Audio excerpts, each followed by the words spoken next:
guys, let's get going. On this episode of Swamp Loggers, Where's both being at? Canada. Bobby leaves the company in the hands of brother-in-law Dave, and all hell breaks loose.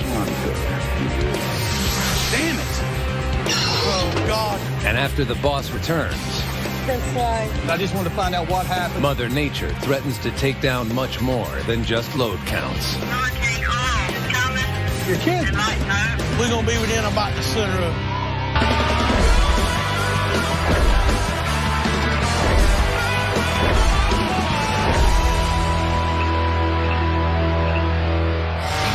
The last few months have been a tough battle for Bobby Goodson and his veteran swamp loggers. But recently, they've been hitting their 100-load goal and reaping in profits. That's 100 loads. Hell yeah, boys. Last week, they began a move Ready to go? to start cutting and fully prep the 25-acre Floyd tract. So a full move is now upon them. Let's go! But this move will be missing two key players.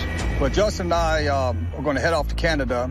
We're going to meet with the Tiger Cat Company. We're going to be looking at a new bogey skidder, and we're going to be gone the first part of the week.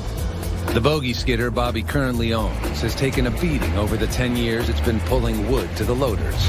In the last year alone, they've replaced the drive shaft and rear axle twice, not to mention the constant leaking and broken bearings. So Bobby and his son Justin have realized it's time to buy a new one, a $400,000 investment that takes them over 700 miles away to Canada. I do hate leaving the crew. They got to move to a new site and stay on track for a 100-load week, and I hope they can handle it because we're definitely going to need the money. But before they go, Hey, buddy. What's going on? they have to hand over the reins to the next man in line, Bobby's brother-in-law and loader, Dave. You think you can handle a move? Yeah, we've got half the stuff over there, so, I mean, it shouldn't be that hard. We all know everybody knows what to do out here. We just need somebody to blame it on if something goes wrong. Yeah, exactly. Me and Dad, we've never really left when right in the middle of a move. So it'll be interesting to see how Dave handles it. I'm pretty confident everybody knows what to do. Hopefully they'll hold it together while we're gone. All right, we'll bring us back a bogey. Hopefully. I'll see you. All right, dude, have fun. I will.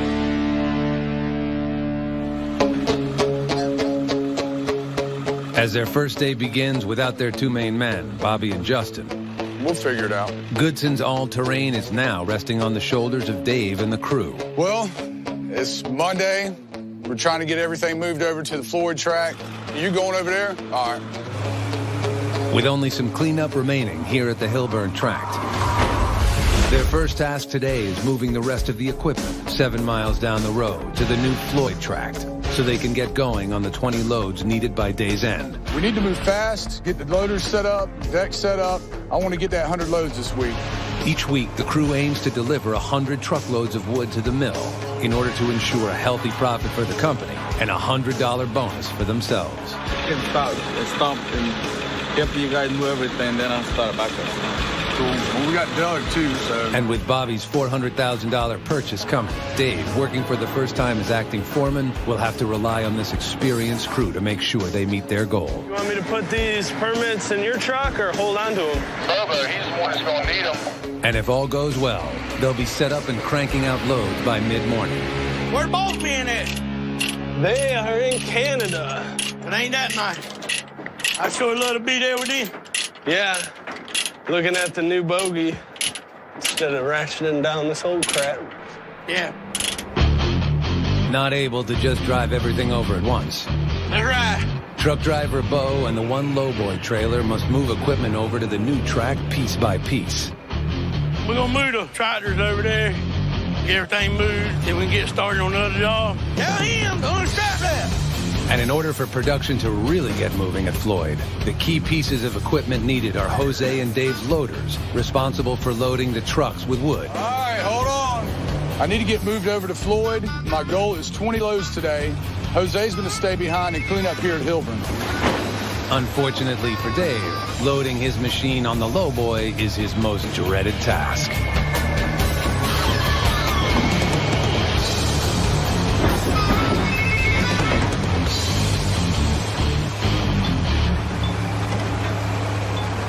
Anything in your pants after this one? Well, no, there's nothing. Nothing could come out of my right now. I can tell you that. All right. Off to a good start this morning. Dave and crew have the move to Floyd well underway. Dave's going to set up over there.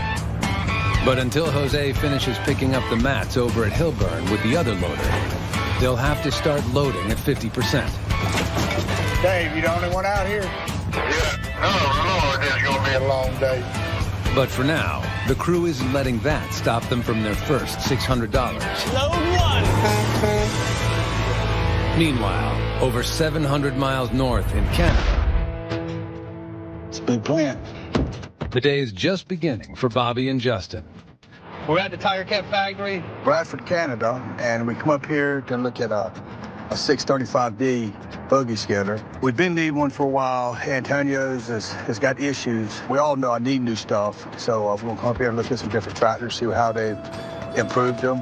The last time Bobby bought a new tractor was more than 10 years ago. So he's come to the Tiger Cat factory, one of the leading producers of forestry equipment in the world, and his chosen manufacturer for almost all of his equipment. How you doing, sir? Hello, Chung Penny. You're the one that organizes all this madness here? I'm the one. We're seeing what the cutting edge of equipment looks like now, because it's been so long since we've seen any new equipment. And for the new bogie skidder he's purchased, there have been many new upgrades. Hey, I like this. Is easy to get into. Oh, yeah.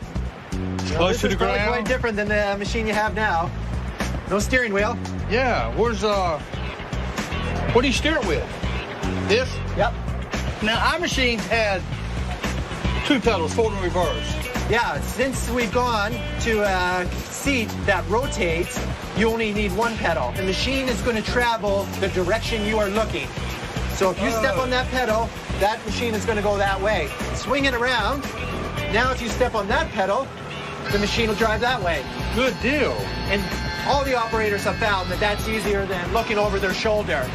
Just the simple movement of turning the seat around will increase the productivity of the tractor by 30%, simply because the guy doesn't have to turn around every time. That's what we're looking for. And it keeps getting better. Look how the dash ain't cluttered no more. Yeah. What good do you reckon? Your drink? And better. When you get in rough territory, you got to hang on the disc. Yeah. One thing this trip's going to do, it's going to mess us up, because all our stuff's going to look like junk when we get back home. So I hope this isn't the beginning of a whole new rash of equipment, but it could be. We're not going to look at our stuff the same when we go back now. Back down in the North Carolina swamp, Dave is still hard at work loading up the new Floyd tract. Truck coming out. I've been here for over 3 hours by myself. I was hoping Jose would be here by now. I got trucks coming in one after another. Bobby wants 100 loads this week. We got to get on it. Needing that profit and a $100 bonus this week, Dave uses fellow operator Simitrio to help on the slower backup loader to keep them afloat until Jose's arrival. I hope we keep going and we can reach this goal, get the bonus this week. But the rule out here is, when things appear to be functioning, it's time to worry. Handbelt on my loaders broke off. Oh, man. Down the road at their old Hillburn tract, Jose has broken a fan belt while picking up the last of the shovel road. The fan belt broke off. I hope we got one. And desperately needing this loader at Floyd to get production moving to full speed, Doug, run over there for Jose. I'll be over there in a second. Dave immediately sends mechanic Doug over to try and fix the problem. As Jose's picking up the mats, his serpentine belt broke. So I brought all the belts that we had in the service trailer. Fine, Wanda. I got a box of them. Hope it's right. Hope you got the right. Every second Jose's loader is down and not working at Floyd means lost loads for the day. And at $600 a load, that quickly adds up. All right, man. Yeah, well, appreciate it, dude. Truck coming out. But Dave's struggles have just gotten started. Oh, God, come on. Put it on deck. Something popped in the rear end. I don't know what it is. I know it ain't good. Hey, I got a problem over here. I think my axle broke or something. I cannot believe this. Something serious has happened to the rear axle on Bo's truck. Bubba blocking the road. Can we get him moved, please? And to make matters worse, he's blocking the only road in and out of the new deck. Of course, things don't go that well. Bobo's truck can't even get completely off the deck, and Jose's belt just went to shambles. Out of the way. I can't do nothing. It'll turn just a little bit, then it pops. I don't know what the hell it is. And with production now at a standstill, Dave's first day in charge just turned into a total nightmare. Nah, that thing don't go nowhere like that. I swear, man. Coming up. Grab it with the grapples, Earl. Copy that. Dave's disastrous first day in charge. The water pump is broken. God knows. Gets even worse. Crap.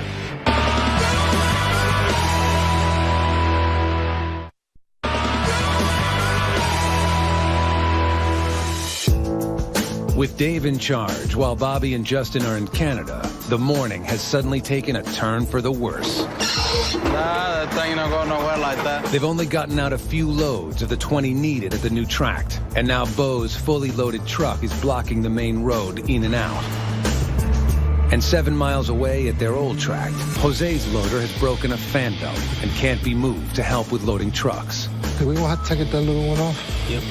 It does kind of suck. I'm trying to take care of two things, and if Justin or Bobby would have been here, they can take care of all this stuff. With Dave's reputation and the entire business on the line, he must get moving again or risk losing even more loads, worth $600 each. CG, grab it with the grapples, Earl. Copy that. First thing, Dave calls in Durley to use the 29-ton skidder machine's strength to drag the 84,000-pound truck out of the way. Gary, you gonna better get on that? Oh, I need to call somebody. But there will be no going anywhere for driver Bo. My truck damaged pretty bad. I reckon we're going to call a tow truck now, come get carried to the shop. We got a 05, 06 Kenworth. The rear end's going out of it. While Bo waits for the tow truck. Back it in. The road is open now. Dave gets trucks rolling again to try and prevent thousands in lost revenue. It's been a bad start. We already have 2 machines down. We only have 5 loads so far. I just hope it gets better. Check coming out. Unfortunately, he's back to working alone as Simitrio has to head out to start cutting or risk falling behind on the wood supply. I gotta go back to cutting wood before I run out of wood. And still stuck over at the Hillburn tract. We need one a little bit longer, Jose. Problems with fixing Jose's loader mean production will stay at 50% until a solution is found. So you gonna have to go get one? Thought I had the right size belt, but I don't. And our parts trailer is on Floyd, of course. So I had to do some hustling. And as Jose sits, each lost load at Floyd is adding up to thousands out of the company's pocket. What's going on, buddy? What's up, man? Truck driver Bo will also be dealing with some loss. They gonna take it in for repairs and see what's wrong. I pray that it ain't too serious. I won't be too long without my truck. That truck's how I make my money. Truck drivers make a minimum of $40 per load. So without his ride, Bo stands to lose a lot of money. All right, we're ready to go. If you hate speed, good on you, bullet. About to cry. Luckily, the company is prepared for these situations. What happened to your truck? Rear end going out of it. That means you're going to get the antique? Yeah, I reckon antique me gonna be driving antique it. We have a spare truck that Justin bought a while back. It's slow, and that means less loads and less money. The 23-year-old spare truck has a little rust, and EJ, who's driven it a few times before, is more than willing to fill Bo in. Only one fuel tank works. Driver's side. Driver's side. And if you want the Jake brake to work, you gotta take your foot off the clutch and pull the clutch up. Oh, and if you gotta pull at nighttime, the switches over here don't work. Two cargo switches down here. One turns the low beam on, and the other one turns the high beam on. We have got a spare truck, and it is what it is. It is a spare truck. It keeps your butt making $1. Although still able to work, the slower pace will mean less loads and a smaller paycheck. I'll be glad when I get my truck back. Can't wait. Me and her, we ride up down the road a lot. We gotta hurry and get her back. But when something like this happens, I mean, that's something out of your control. Ain't nothing you can do about it. We just do the best we can do with it. As Dave and the crew plod on through their miserable start,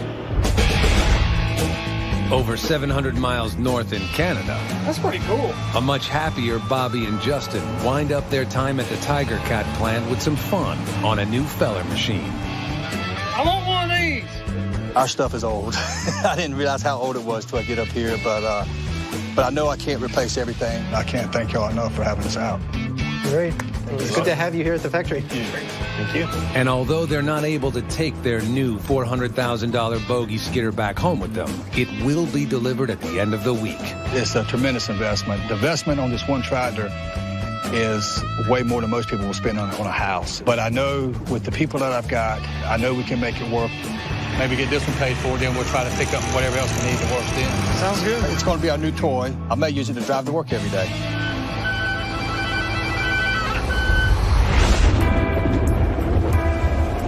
But back down in the swamp, an afternoon storm has rolled in. The only good news is that truck driver Wayne is finally moving Jose's fixed loader to the new Floyd tract. We finally got Jose over here. It costs us a lot of loads. It's going to be hard to make this day up. By the end of the day, they only have 13 of the 20 loads needed and are now $4,200 behind. Coming out, truck, coming out. Don't you got a copy? And the swamp isn't done with them yet. Yeah, what is it, Smitro? The water pump is broken. God knows. Well, go figure. Got a call from Smitro about 5 till 5. Of course, about knockoff time, his water pump went out. Did we have some water pumps? We have 2 pumps. They're the same. I don't know if it's the right one. We need to get it back in it. It's not it doesn't take very long to do it. We have one that we think will fit in it. How many loads you hit it today? 13. 13. And as if 13 loads isn't bad enough, Yeah, look at the shafts. the spare pumps won't fit. Oh, yeah. And because of the late hour, all parts stores are closed. Screw it. Just do it in the morning. Waiting until morning is the only option. Hopefully, we can have that rolling by the morning and just wait for the next damn thing to happen. All right, we'll see you in the morning, Smitro. All righty. Next, Waiting again, huh? Yes, sir. Dave's troubles running the show continue. It's gonna be hard to get bonus this week.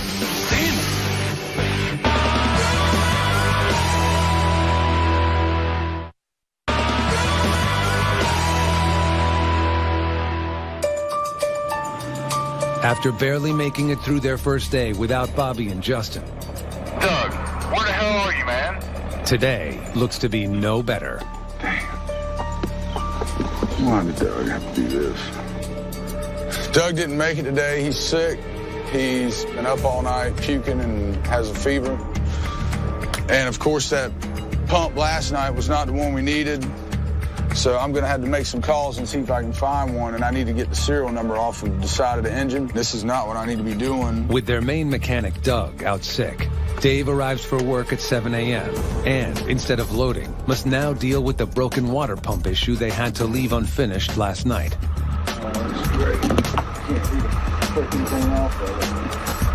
And after a dismal 13 load count yesterday, 7 loads short of their coveted 20, they now need to make up $4,200. So every minute Dave isn't helping Jose load at the deck, he's putting them even further behind. Yes, ma'am. I need to find out if you have a water pump. Whenever I'm running around doing other things, if I'm not on that loader, we don't have both of them running, we're not going to have a productive day. Okay, I'm going to send somebody right there right now to pick it up. Bye. You want to run to Triple T and pick it up? Do you have the old one like that? I can see the one that you go give me. They're in Justin's truck. Doug's not going to be here today. He's sick. He texted me. You there, boy. In addition to being an extra man short, they're also without Justin's truck that has all the tools in it, making it twice as hard to get Simitrio's feller up and running again. I'm surprised the dog not show out to work today. He knew that the stumper was brought down. I got to get it fixed to go back to work before I run out of wood. Yeah, I just call you. All right, gonna work. I'm gonna get over there and start loading some trucks. We've already had a crappy Tuesday so far, and it's just one thing after another each day. Once again, behind on loading, Dave heads to the deck to begin. But their chances of getting 100 loads this week and the $100 bonus that comes with it are lessening by the minute. One thing was so like, A lot of people out today. that put all 6 trucks here one time. If David had got here at 7 like he normally does, it would have helped. It's gonna be hard to get bonus this week, look like. Already needing to make up at least 7 loads, the crew will have to step into high gear. Good right there. But for truck driver Bo, speed will be hard to come by, now working in the 23-year-old spare truck. Bo looks a little funny. He's out of place when he's in that truck there. He don't like it. He don't want to drive it, but either drive the truck or stay home. How's the AC running that thing? Yeah, run about 110. This ain't the way I wanted to do it, Jim. But it's better than sitting it down watching soap operas. You got that right. Truck coming up. But just as they finally get some momentum, I'll be right back, Jose. Dave is pulled from the loader again as Ross Lewis, manager of this site for Bobby's employer, Corbett Timber Company, stops by to check on the swamp logger's progress. What's up, man? What's going on, brother? Corbett Timber Company has leased this land and needs to make sure they're on schedule to cut it by the end of the week. Where's Justin Bobby at? Sorry, boys, went to damn Canada. Yeah, went to go to the Tiger Cat. Oh, okay. How's it going here?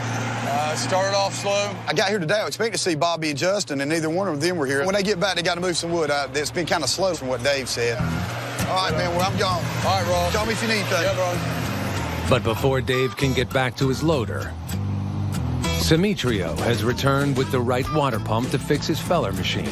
I got the right one. That's it? Yeah. Hey, grab a bunch of tools, whatever you think you're gonna need. Oh. Unfortunately, with Doug in the toolbox not here today, Simitrio has to grab whatever tools he can find and rely on Oscar to lend a hand. They were taking me all day to fix my stumper. I got running back and forth, searching for tools. But having no choice if he wants to get back to cutting, he and Oscar head over to the feller to test out their mechanic skills. There's one thing I forgot, this tension. And it doesn't take long before Oscar has to head back for more tools.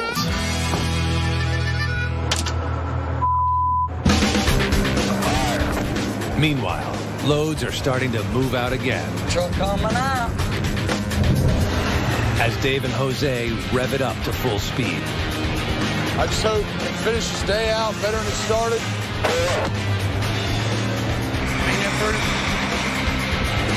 Truck coming out. Truck coming out. But once again, their luck doesn't hold for long. David just busted a hose. Damn it. Well, as if Monday weren't bad enough, today I just busted a hose. And as if Dave doesn't have enough on his plate, a second Corbett employee, Forester John Deans, stops by to check on load counts, given yesterday's 13 load total. Hey, Dave. Oh, hell. What happened? I need you to fix a hose for me real quick. As much as we've had going on, everything that I've been trying to handle, the Corbett guys, not one, but 2, come by. Well, other than that, how's it going? Slow. My phones are ringing off the hook, put it that way. And it's hard to get things done. And the longer Dave isn't working in his loader, Waiting again, huh? Yes, sir. fewer $600 loads get out, meaning thousands down the drain. When will Bobby and Justin be back? Tomorrow sometime. Okay, you gonna hand it back to them? You're damn right. Ain't no doubt about it. You can have it. All righty. Well, I'll see you later. All right, John. Finally, able to return to his broken hose, Dave gets started. Oh, man. While down the road, All right, I got it in. Simitrio has managed to finish installing the new water pump in the feller, wrong tools and all. Right now, I don't have the body because the job that's supposed to do in about 30 minutes is 10 hours. With a few hours of daylight left, Simitrio heads into the swamp to get in what cutting he can. But at the deck, even with Dave back working in his loader, Thank you, God. another day of delays has done its damage. Damn, 13 and 15 isn't what I want to turn in. Bobby need to get back tomorrow. Yeah, but it ain't gonna make up for the Monday and Tuesday, though. With Dave in charge, the team has hauled only 28 loads in 2 days, 12 behind their goal, and a $7,200 loss. To hit 100 loads by the end of the week, they'll have their work cut out for them. It'd be good to have Bobby and Justin back because this job really needs it. Appreciate it, guys. Coming up, Bobby's back in the swamp. I was trying to find out what the load count was. And isn't happy. I didn't want this to be an ass chewing me. And then news of their worst fear hits. Hurricane Earl is coming. You're kidding.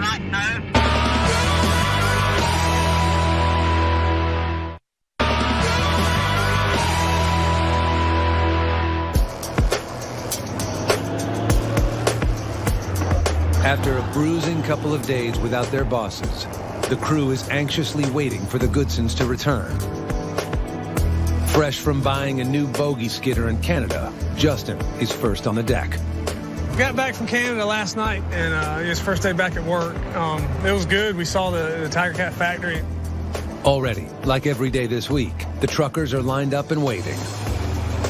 On loader Dave's watch, everything that could go wrong did, and they're already 12 loads, or $7,200 behind. What's going on? Been flying. All that wood I had piled up, they sent it to everything? One load. One? When we left, there was a ton of wood stacked up ready to go. I'm not sure what happened, what went wrong, but it sounds like, we're going to have a hard time catching up and getting our 100 loads. By the time Bobby arrives on deck, he's fully aware of the dismal load counts. A little bummed out when I was coming home with a 13-load day.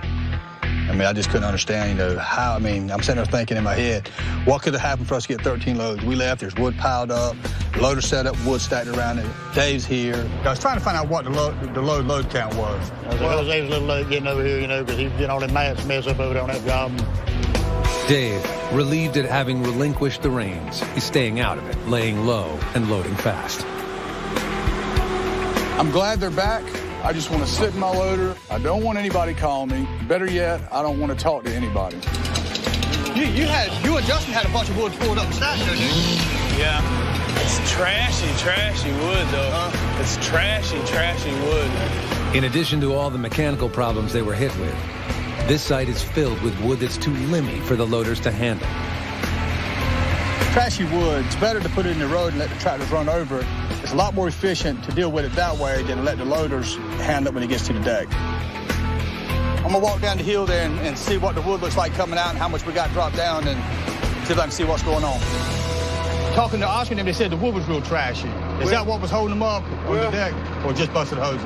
Well, a lot of the wood was trashy. They couldn't wood stick out in it and some of that stuff. Tell Victor, if it ain't too late, throw all of it in the road. The conflicting stories I heard so far is one we was moving, one the wood was trashy. Well, there's two remedies for each of them, but I'm just gonna get everybody together and try to figure out if that was the holdup and try to correct it so it won't happen again. Hey, come up here a second. The main thing I want to find out, I know we got 13 Monday, 15 Tuesday. Pardon my French, I didn't want this to be a ass-chewing meeting, but I just want to find out what happened. He was still picking up mats. Yeah. What happened, we were supposed to move Jose Loro, and his bell broke off, and we can find the right bell. Dog had to run and find the one. On top of that, Bobo's truck broke. Breakdowns, we can't control that. But if your belt had broke and we couldn't find a belt, remember we got another loader. I can't believe they let Jose stay over there for 2 hours with a dead loader. Somebody should have picked him up and brought him over to the Floyd tract to run the spare loader. Worst case scenario, we're 7 miles away, come over here, jump on that loader, load wood. Somebody said that the wood was trashy and is holding the trucks up, trying to trim them up. Tractor drivers and the loader man is gonna have to tell Victor, throw it in the road, let the guys pull on it. Just remember, we're all a team and we're all here for a common goal, and that common goal is to get as many loads as we can, because the more loads we get, the more money we all make. Exactly. If y'all can pull a 75 load week out of this, it'd be great. We're working on it. At this point, 75 loads is the best we could hope for. It's not ideal, but it's something considering the week we've had. All right, guys, y'all be careful. All right, come on, guys. Let's get this wood out. Because of the dismal start working on their own, Bobby has taken the 100-load mark off the table. So now they aim for 75 loads, the bare minimum needed to make a profit, and a lesser bonus of $75. If they miss this mark, though, they get no bonus at all. Hello? Hey. What's up? Well, I have some good news and I have some bad news. As Bobby leaves for a quick errand, he gets a call from his wife and Goodson business manager, Lori Goodson. The good news is that your tractor's on the way. Okay, what's the bad news? Well, the bad news is the hurricane. What? It's named Hurricane Earl. That's off the coast. It's coming. You're kidding. No, Right now it's a Category 4, but they're expecting it to turn. We got bittersweet news. Our tractor's coming, but we also have Earl coming in Thursday. Well, yeah, I didn't even know it was out there. Keep us posted, because we got a lot of work to do if we got a hurricane coming in. Since swamp loggers work close to the banks of rivers, coastlines, and the ocean, a hurricane in these low-lying areas is a devastating proposition, potentially causing rising waters that could not only flood them out of a sight, but cause serious losses. Bobby comes back to the deck to talk to Justin about the situation. Hurricanes are not something you want to mess with. It could cause massive flooding. They can blow the trees over on your equipment. The high waters can wash your roads out. 99% of the time, it is nothing. But there's that 1% chance that it could swing in here and slam in and you're not ready. When you hear about a hurricane coming, that's not something you're happy about. News of a potential hurricane spreads fast, and John Deans from Bobby's employer, Corbett Timber Company, comes by to address their concerns about rising water. Have a seat. We've got a lot of roads that Bobby's built for us that are temporary but very important. And with the hurricane and the rising waters approaching, we have got to get these roads shored up.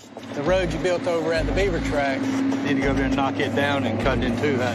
Yeah, if you can get it where the water can run through it, we won't have to worry about the road washing away. That's right. We'll get that done tomorrow. Okay. Since Bobby originally built Corbett's roads leading in and out of tracts with valuable timber, it'll be up to him tomorrow to prep them before the storm, along with his own site. We got to be prepared. Yeah. Okay. I'll see you later. Yeah, man. We got a lot to do. In 1999, Hurricane Floyd became the biggest catastrophe to hit North Carolina in the 20th century, causing $250 million in losses to the state's timber industry alone. Bobby was forced to remove his equipment from the swamp, and once the storm passed, he could only access the job site with jet skis.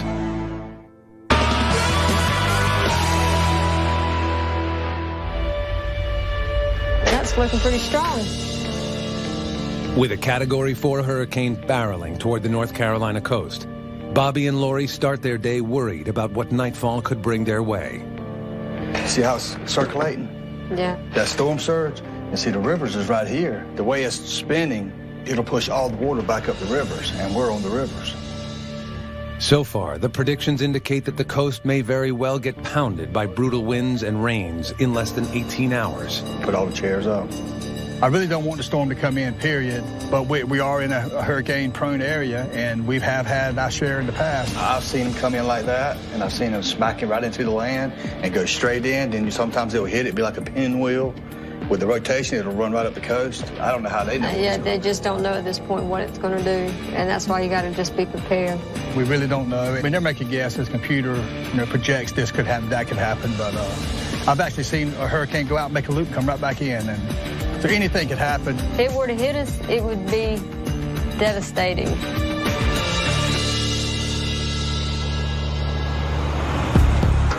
With the storm expected by sundown, Bobby and the crew have only a few hours to prepare. We've been here before, so we'll just try to take it one at a time, and hopefully we'll cross all our T's and dot all of our I's and be ready for it when it does get here, if it comes. Now, even though they'll still keep trucks rolling toward their 75-load goal, Bobby's focus must shift to protecting his equipment and Corbett Timber Company's tracts of land, or risk weeks' worth of possible damage and delays. Remember where I made that road to the hill? Yeah. We got to carry the bulldozer back over there and flatten that hill off. All you got to do is get on top of it and knock it down. And also we got to go over to the Hillman tract and just cut that in two and walk it out on the hill. Justin and I are going to split duties. He's going to head over to the beaver tract and flatten that road out, and I'm going to go over to the Hillman tract and make some cuts in the road to keep the water from corralling. So as Bobby and Justin head off to do road prep on other tracts, well, beds here crank up to prevent them from washing away, here at the Floyd tract, their task is much more straightforward. All right, guys, let's get going. Only needing 27 loads to reach their goal of 75, they must get in as many as possible before the storm hits. Thanks, guys. Because if it does, it can shut down mills for days, meaning no work and no money. Got 200 miles from the center. We get some winds off it, and I can tell you that. The way it's sitting right now, tropical force wind, we're going to be within about the sunroof. Feel helpless and just hope and pray that good Lord looks out for us. He knows what's best, we don't. With the crew doing their part, Bobby and Justin continue furiously working on the other 2 tracks, trying to shore up and flatten out Corbett Timber Company's access roads to protect them from rising waters. With the Hurricane Earl coming, there's a chance of flooding anywhere, so we got a lot going on today. By mid-afternoon, Bobby is done with his road work and returns to the Floyd tract to check on developments.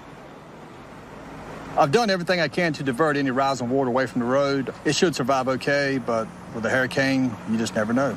I don't know the latest on Earl. It's been a couple hours ago, but I know it's out there because I can see the remnants of the clouds whirling around ahead of us. He checks in with Dave to see the latest trajectory. Well, this is the edge of the storm. I mean, you know, we're right there. Sneak Ferries. Well, I guess about there where the county line is. We're right there where the mouth of the New River comes out. They got several computer outlines saying it'll skirt the edge of us, but we don't know how big Earl's going to be. I mean, it's growing pretty fast. It's in warm water. This is going to be the cone of where it's going to hit. Yeah. We got to keep our eye on it, for sure. As the last few loads head toward the mills, there's at least one bright spot on the horizon. How many loads did we get out here today? How many counting, man? It's going to be 20. Yeah. We come back a little bit today, then. That's better than what we got yesterday. The 20-load day means they're only 7 away from their goal of 75 and the bonus. But reaching it tomorrow will all depend on Hurricane Earl. I hope it turns north. It keeps right on turning. Everybody's afraid of the winds, but it's the storm surge that gets you most of the time. A lot of water. We are as prepared as we can be. Tomorrow we'll tell. It could be a totally different swamp. As the telltale clouds move in, Bobby braces for the worst.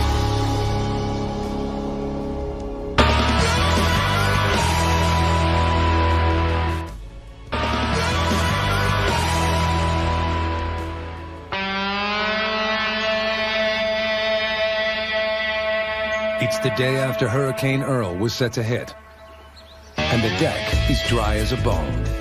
Hey, I don't think it even rained here. Don't look like, huh? Nothing. Guess we lucked up. Turns out that Earl just, brushed the coast, kind of like we were hoping. Thought I would stay home because the hurricane, but I wake in the morning, not even rain. I'm like, oh, man. We got lucky. This is good. This is good. The good Lord has spared us another blow. I was a happy camper boy when I turned the corner and seen dust flying out here. Expecting the worst. We spent a lot of time preparing for the hurricane, and we probably lost a lot of loads of wood, but it's something that you got to do. It's better to be safe than sorry, and thank God this time everything was safe. With the storm clouds no longer threatening, the crew gets to work. They're only a few loads away from the 75 they need to make bonus this week. Come on, y'all. We're almost there. Even Bo's wheels are rolling again, and he's ready to haul. Pretty happy right now. I got my truck back. Got my truck back. You want to try it out, see what it does? That's good. Coming out. All right, guys, it's 74. One more. We make the bonus. But with one load to go, the deck gets an unexpected visitor. The new bogey skidder has arrived after its long trip down from the Tiger Cat factory in Canada. What you think? It looked good in pieces. It looks better put together. Yeah, it does. Anytime you get something new, you're excited. You want to see how much better it is, how much more wood it can pull. Sounds good, don't it? Sounds tight. I'm like a kid in a candy store. Finally got the new tractor in. It's just as pretty as I thought it'd be. Pretty amazing, what Tiger Cat can do with some metal. We gotta get more of those. Tractors? Yeah, I agree. Like kids in a candy store, the rest of the swamp logging crew can't resist checking out their new toy. Got a GPS in it? No, that's their computer. Oh, man. Spin around. Everyone wants to try out the new tractor. You gonna drive it? But only one man is lucky enough to have it for himself, Antonio. Today my Christmas because I got a new tractor. Come here, fat boy. You got the engineer here to kind of show you how everything works. Jump up there. Antonio getting into it, the first thing he realized is there wasn't a steering wheel. This tractor, because the seat spins around, forward is any direction you're facing. Looks different, don't it? Oh, yeah, real different. But Bobby didn't buy this tractor just for show. and the loaders need wood on the deck to get the next truck out. You gonna make a pull? Don't hurt my baby now. So Antonio sets out to give the new bogey its first taste of the swamp. He's just as lost as he can be. It takes a few minutes. But finally, the big wheels start rolling. He's going to have a learning curve, but the tractor, every aspect of it is made to be more efficient. Unlike the grapple on his old bogey, which opened only 15 feet, the new one spans a whopping 25 feet, allowing Antonio to potentially pull twice as much as before on a single haul. All right, everybody, we're out of the way. Here he comes.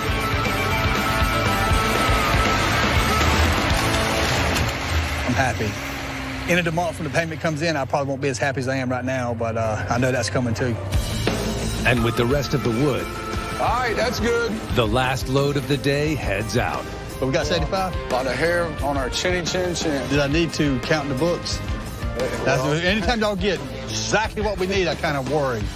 All right, sounds good. With me and Justin being gone, there was a pretty big hole there to fill, and Dave, they put a lot of stress on him, but other than the Tuesday, everything else has gone picture perfect. Now that they've hit their goal, it's time to celebrate. And the new bogey has brought the family out to join in. That makes you a happy camper, don't it? Yes, I've been jumping around like a kid in a candy store all morning. We brought Emma and the boys out today to see Bobby's new bogey skidder. Stand beside us so Nana can get your picture with him. Yeah. You ready? Yeah! Has been 7 years since we bought a new piece of equipment, and it's sort of bittersweet. We needed a new piece of equipment. I hate that now we have a new payment, but that just goes along with it. You know, we've had a lot of ups and downs this year. The Hillburn track was one we were looking forward to. It really didn't turn out the way we planned. If you listen to all the economists, they're talking about a double-dip recession and all this kind of stuff. But, you know, life is a gamble. You know, you can play the lottery or go to Las Vegas, or you can log. How'd you like that? Looks at that new tractor. It's long. It's long and expensive. You gonna trade jobs? You gonna start running that? Nah, it's all right. He's still got to beat over them stumps. Everybody wants to be a tractor driver for a day. It's been a good week. I had a good trip to the factory, and it did end up pulling 75 loads, and that's good because everybody got their bonus. We got enough loads in to pay the bills in this week. No more cracks, nothing back there to worry about. And really, basically, what it's all about is we're a family, and the better I can take care of the family, the better we'll do. There's our Christmas card. Emma! Right there. Yeah. But now it's time to get back to the business of hauling wood and trying to make some money. If you want to see what you missed out here in the swamp, go to discovery.com/swamploggers. On this episode of Swamp Loggers, We need to get that 100 this week. Bobby and crew continue to battle the monster Hillburn tract. There's absolutely no reason why we can't get 100 loads this week. After Bobby is pulled away, This will give you a chance to see what it's like. Hey! Justin is left in charge I need you to push some sand for me. and is hit with multiple challenges and delays. I'm stuck in a mud hole out here. Oh, Lord. Bobby returns I need to get 5 again today. as time is running out on the crew's race toward the coveted 100 loads.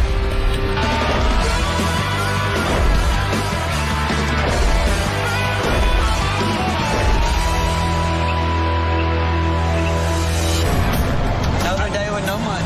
After a couple of months with low load counts and pounding summer rains, the swamp loggers desperately need to haul at least 100 truckloads this week in order to recoup lost income. This is a good track. We've waited a long time to get here, and we haven't accomplished anything. Working on the monster 250-acre Hillburn tract, they've just finished building a new deck and road closer to the timber. Whew. Yeah, it is. Which should put an end to their misery. Jam it out today. They're almost ready to start hauling wood from 2 decks in order to increase their numbers and end the Hillburn curse. This is the time to do it, and we got to do it while we can. And we're going to move to that other deck. I know Justin's been running that apprentice over there, stacking up some wood. As soon as he got something stacked up, he was going to test that road out. Today, they're working a rare Saturday, trying to boost production to hit that all-important 100 load count. The new road and deck are done. The mills are wide open. The weather's been good. There's absolutely no reason why we can't get 100 loads this week. This crew has their work cut out for them. They haven't hit their weekly goal of 100 loads in 2 months. Well, there's another fine 2,000-foot load. And if this is the week to do it, everything will have to move like clockwork. But every time they begin to make progress, something throws them off the mark. I need to get an airline made. Gary's almost loaded, and he hits me up. He's got an airline busted. Is all them lines busted with tape on it? No, just all that tape. I tried to stop the air leak on that one. I had to jump under there right then and see if we could get it off and get it fixed. I got the brakes backed off and a pair of vice grip pliers keeping the air going. If I get stopped, they wouldn't let me move. The airline, connected to the brake system, is pulling apart, which means this 84,000-pound log truck could become an unstoppable disaster on the open road. We found one thing duct tape won't fix. We do everything we can to keep the trucks as safe as we can. The last thing I want to do is have one of my trucks to hit somebody I love or someone else's loved ones. Lock his sorry tail up. You probably would. Known better. With a new airline in hand, mechanic Doug comes to switch places. Oh, no. Jack the trailer up. No. Now, apparently, Jose normally loads the back. He might have dropped a piece of wood in there, and it hit the top of the fitting and bent it, and it did cut it right there. Finished. Now that Gary's truck is safely ready for the open road, Bobby gets an unexpected call from Lori Goodson, his wife, and the company's business manager. All right, let me talk to Justin, and I'll tell him what's going on. Lori called, and she's pretty much at her wit's end. She just wants to get away for a little while. It's a hectic time for me out here. We've been working on this road, and we're trying to get the stuff moved around there. But, you know, ultimately, family's way more important. And I said, well, whatever you want to do, you plan it, we'll get away. Okay, I love you. Bye. Let's walk over here. I need to talk to you about some stuff. I'm in trouble. No, it's just my own. When Dad said he needed to talk to me, I felt like I was a teenager again. I was getting ready to get in trouble. You know, what it is the way everything's been going. She just wants to go away, just me and her, for a few days. Oh, okay.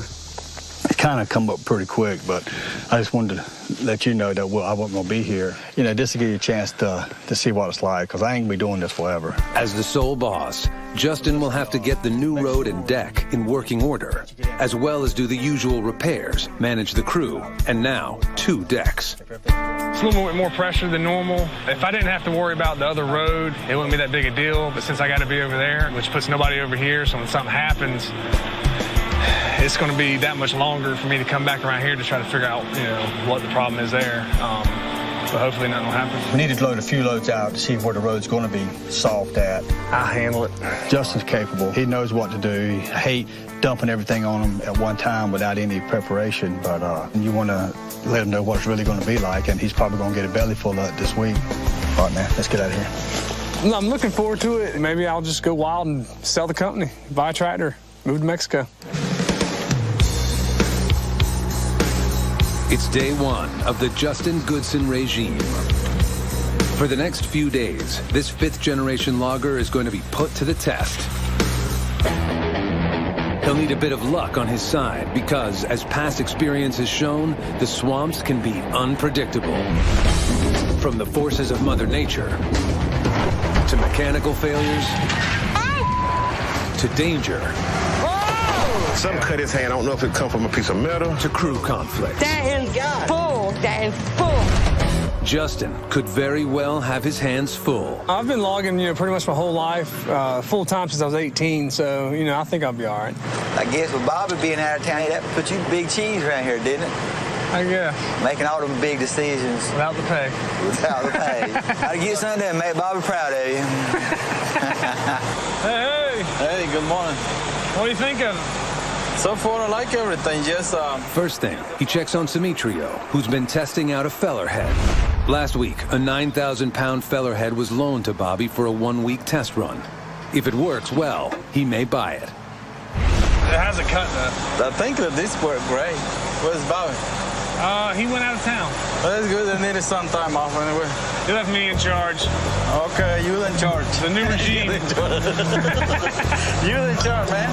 Justin has no choice but to leave the crew to their own devices on the main deck and hope for the best. Hey, you got a copy? Yeah, go ahead. I'm heading over to the new deck. I might still off for a little bit, let him pull a couple loads out. Just, keep an eye on things. Call me if you need me. 10-4, boss man. Yes, sir. I'm at your service. 3/4 of a mile away on the new deck, Justin arrives to focus on the main goal Bobby set for him, to solidify the new road and get some loads off of this new deck. Yeah, hopefully I can get, at least one load out before he gets back to give him some kind of idea how the road's going to do. So hopefully I can get it done today. With barely a truckload of wood stacked for the hauls, he calls for skidder support. Antonio, you can come down here and just stack a bunch of wood up at this loader, and I'll try to load a couple trucks.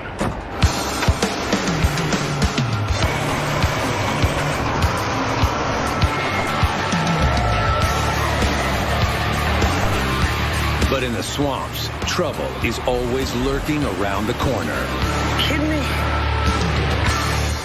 The 20-year-old Prentice loader has busted a hose and is leaking hydraulic oil. Stop and then go on down through here. It goes to the valve body. Yeah. The main boom cylinder, one of the hoses, had a hole in it, so we had to end up stopping down and changing the hose. Just gotta pick the best looking one. How many of them is there? Just trying to find one that looks halfway decent. Being away from the main deck and the parts truck means scrounging through whatever parts and tools happen to be on hand in hopes of finding a perfect fit, or forcing a perfect fit. Ah, you going the right way. You gotta break it loose first. Maybe you know something I don't know. Oh, this is gonna be bad. As Justin tries to cobble the old loader back into shape so he can get his first truck off the new deck, the main deck seems to be working fine under Dave's direction. Where Big Cheese at? Time he get back, Little Cheese had to take off a couple days. But ominous clouds are threatening rain, and that could cause problems for everybody. Thing going all right, darling? Looks like, man, still clouded up. By noon, Justin is finally finished fixing the Prentice loader and hoping to haul his first load off this deck before the rain hits. You all right, old man? I don't care what they say about you. But his luck doesn't hold out.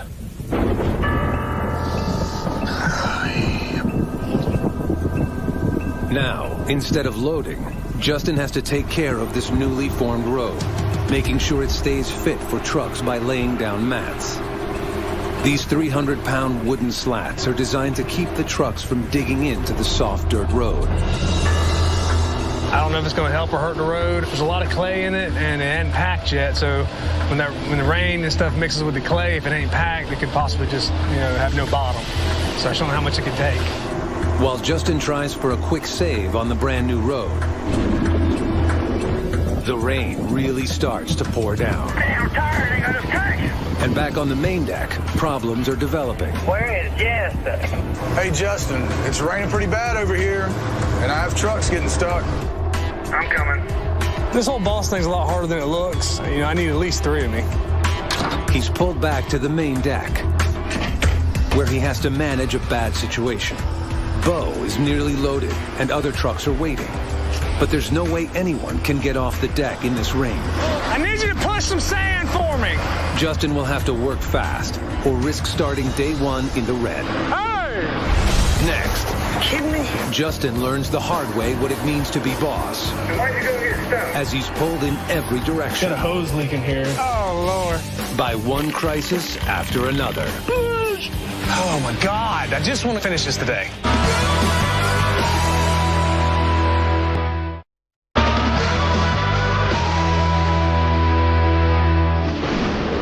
Managing on his own, Justin Goodson was trying to boost production when a summer storm hit, slowing down trucks and trapping Bo, whose truck is fully loaded. I need you to push some sand for me. So in his role as boss, Justin calls rookie Doug to action.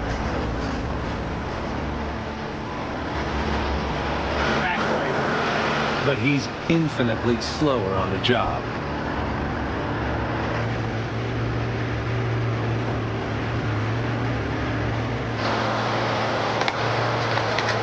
After several attempts, Doug lands the mat sideways. Go across the sideways? At $500 a load, Justin decides he needs to get things rolling faster. It's hard to tell you what I want. I just need to get it done fast. You can't keep log trucks waiting.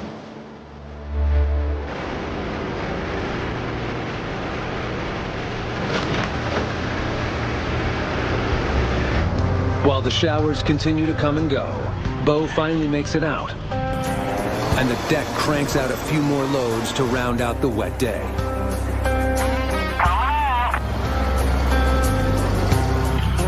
In the morning. Ending Justin's first day as king of the swamp. Hurry up before you melt. Oh, I ain't gonna melt. I might float. What'd you do? Oh, 21 today. That's it, man. You know, I'm really pleased. I don't think we've hit 21 loads since we've been here, so it's a great start. You know, get a few more of those and we should be golden. As long as we can get 21 2 more days this week, we should get 100. Cool. I don't want to get soaked. Let's get out of here. Yeah, man. No colds. That's right. Later. Everybody needs to be sick. Everybody needs to work.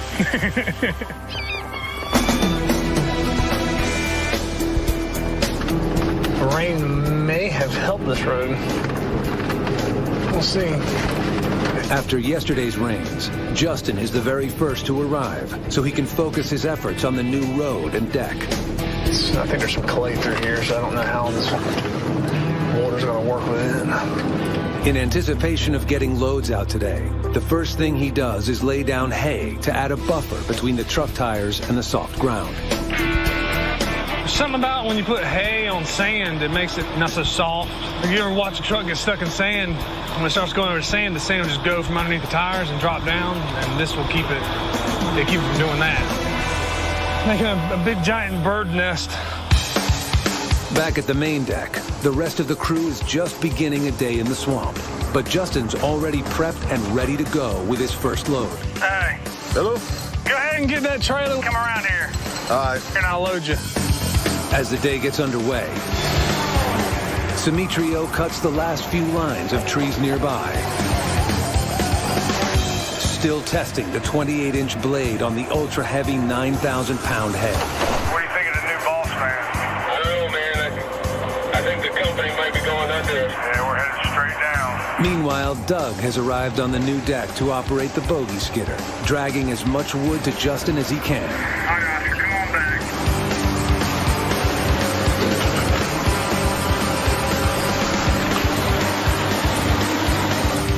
But as life in the swamp has it,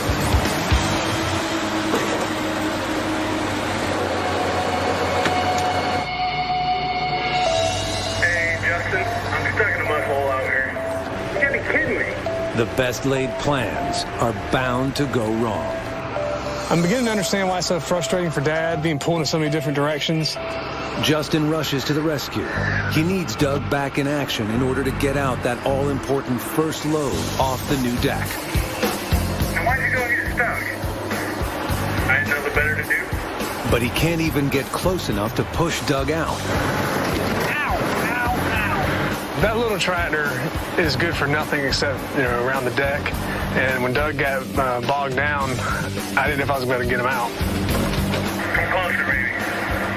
Well, no, I don't want to get too close. I don't want to go in there with you. I might have get a tree or something. The pair come up with an ingenious plan. Use a nearby log like a piece of rope. You're really in there. Without much traction helping the situation, the much smaller baby skidder has to literally pull the dead weight of the 25-ton bogey by force.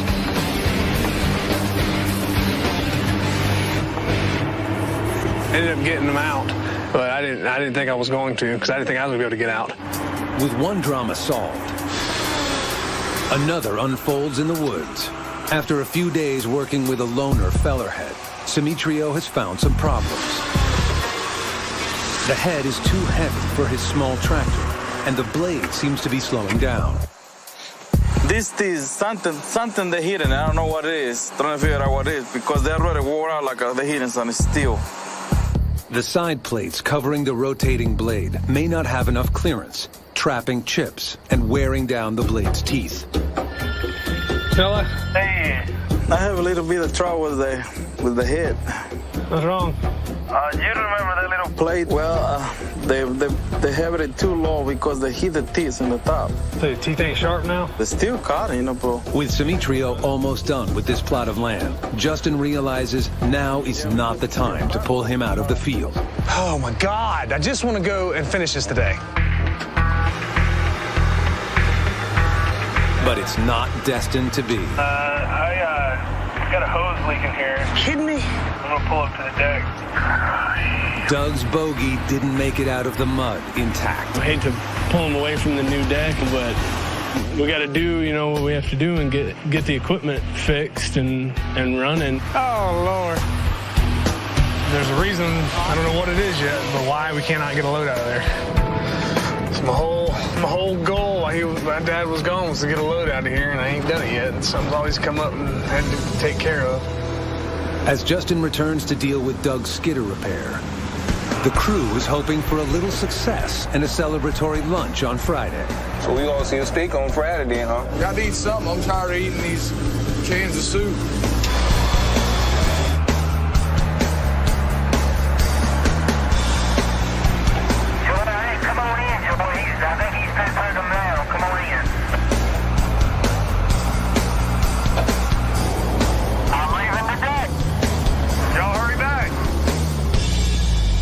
However, Justin's stay hasn't been nearly as productive. Push the hose towards the hull of the motor. I meant to be more of a manager, you know, trying to get a bunch of loads off the new deck, but you know, instead I've been spending my time being a mechanic.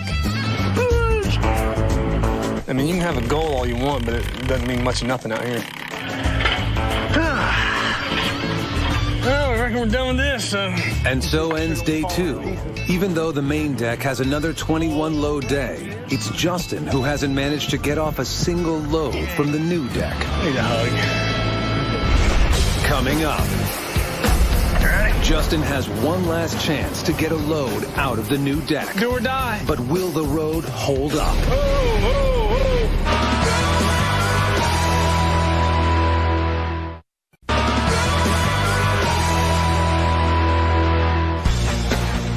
It's Justin's 3rd day running the show without Bobby. How am I doing?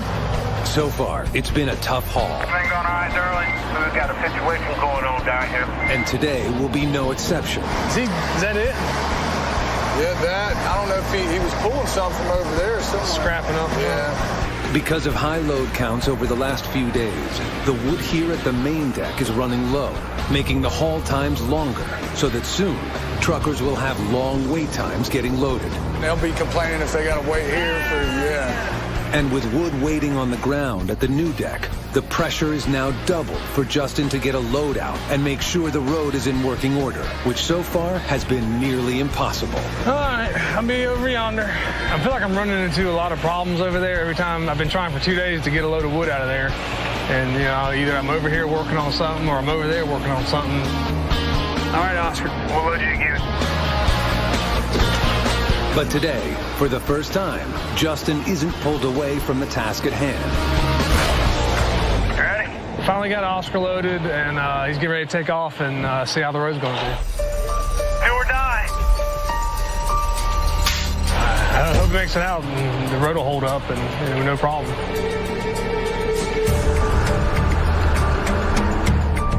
Needing the site now more than ever, everything depends on Oscar and the 40-ton loaded truck making it out safely down the new road. That no doubt. You can't never tell. It might hold. It might surprise me.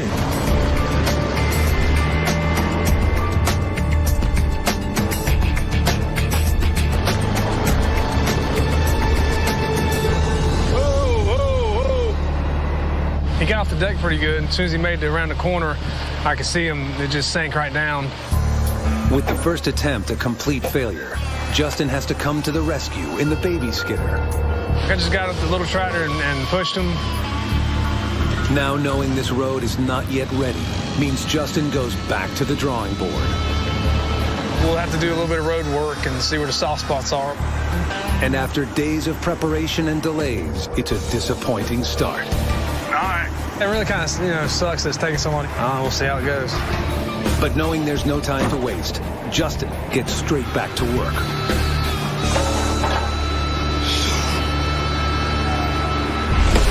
Back on the main deck.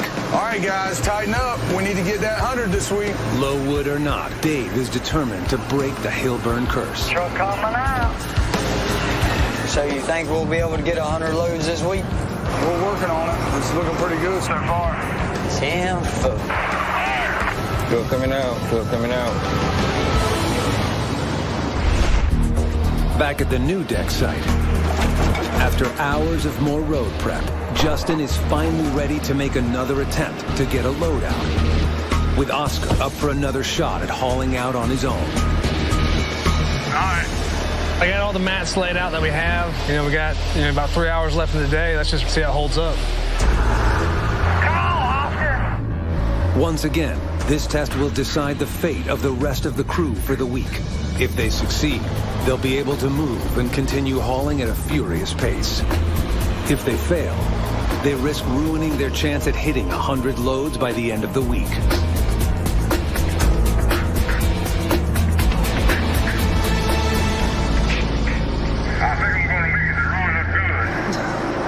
This time, he passes with flying colors. Finally! Yeah! One load. Good.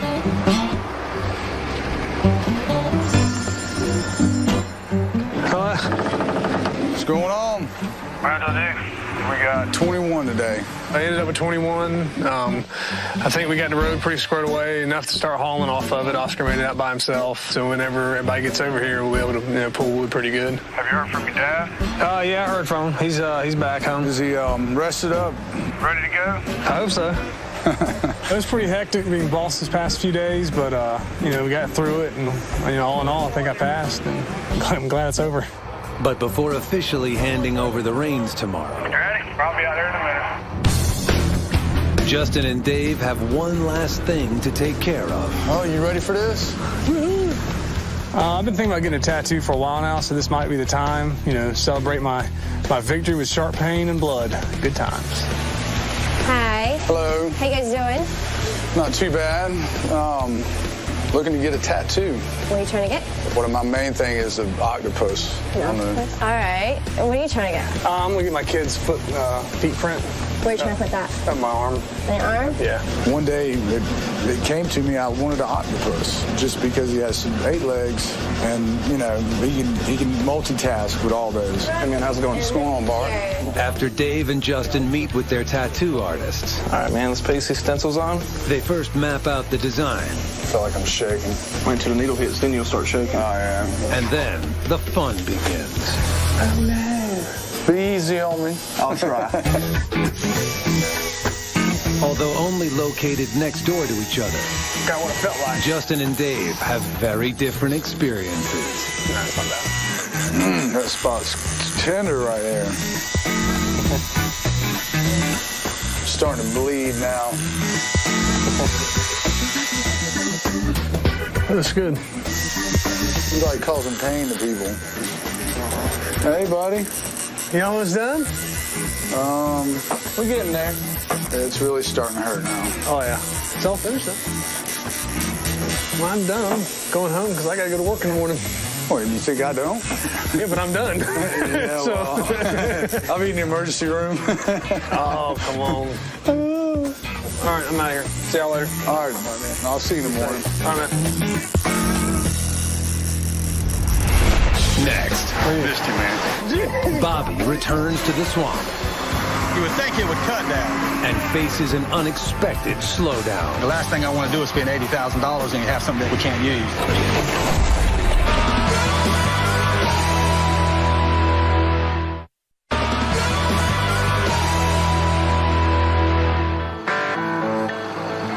Under Justin's leadership, this crew has been very productive so far, and they still have their sights set on hitting 100 loads by week's end. Good morning. How's that arm feel? It's pretty sore. My ears. Oh, it's beautiful, man. Just remind me never to do that again. Everybody's still wide open?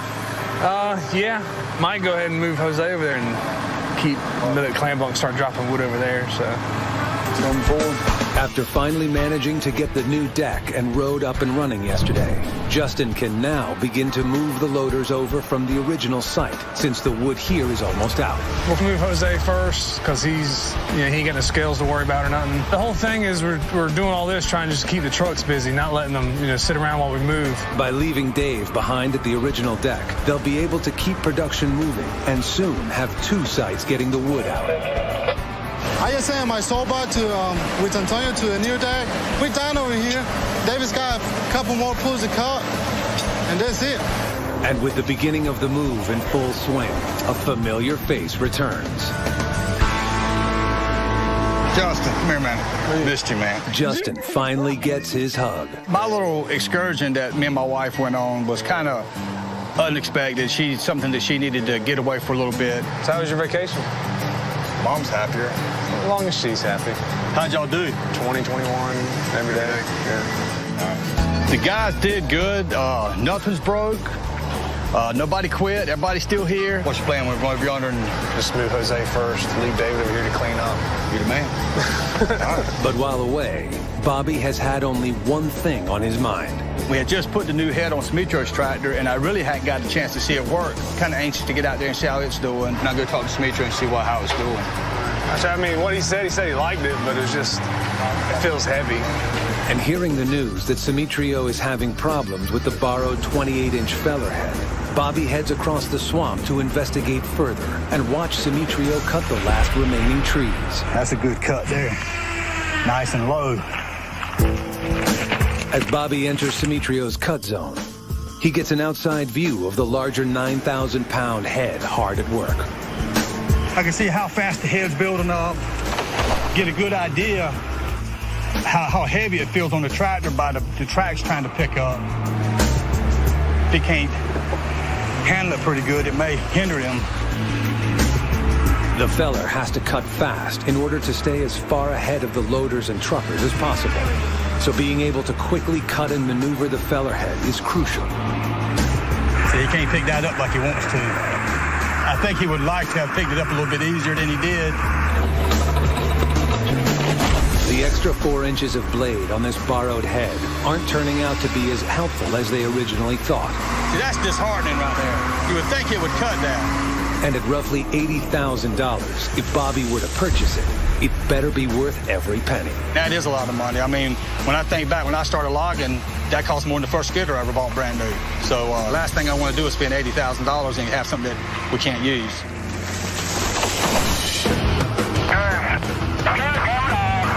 Meanwhile, back at the new deck site, Jose has settled in, and he and Justin are busy cranking out loads. Come on back. Everything's going pretty good. We got, I know we had about 9 loads at lunchtime from over here. The road's holding up.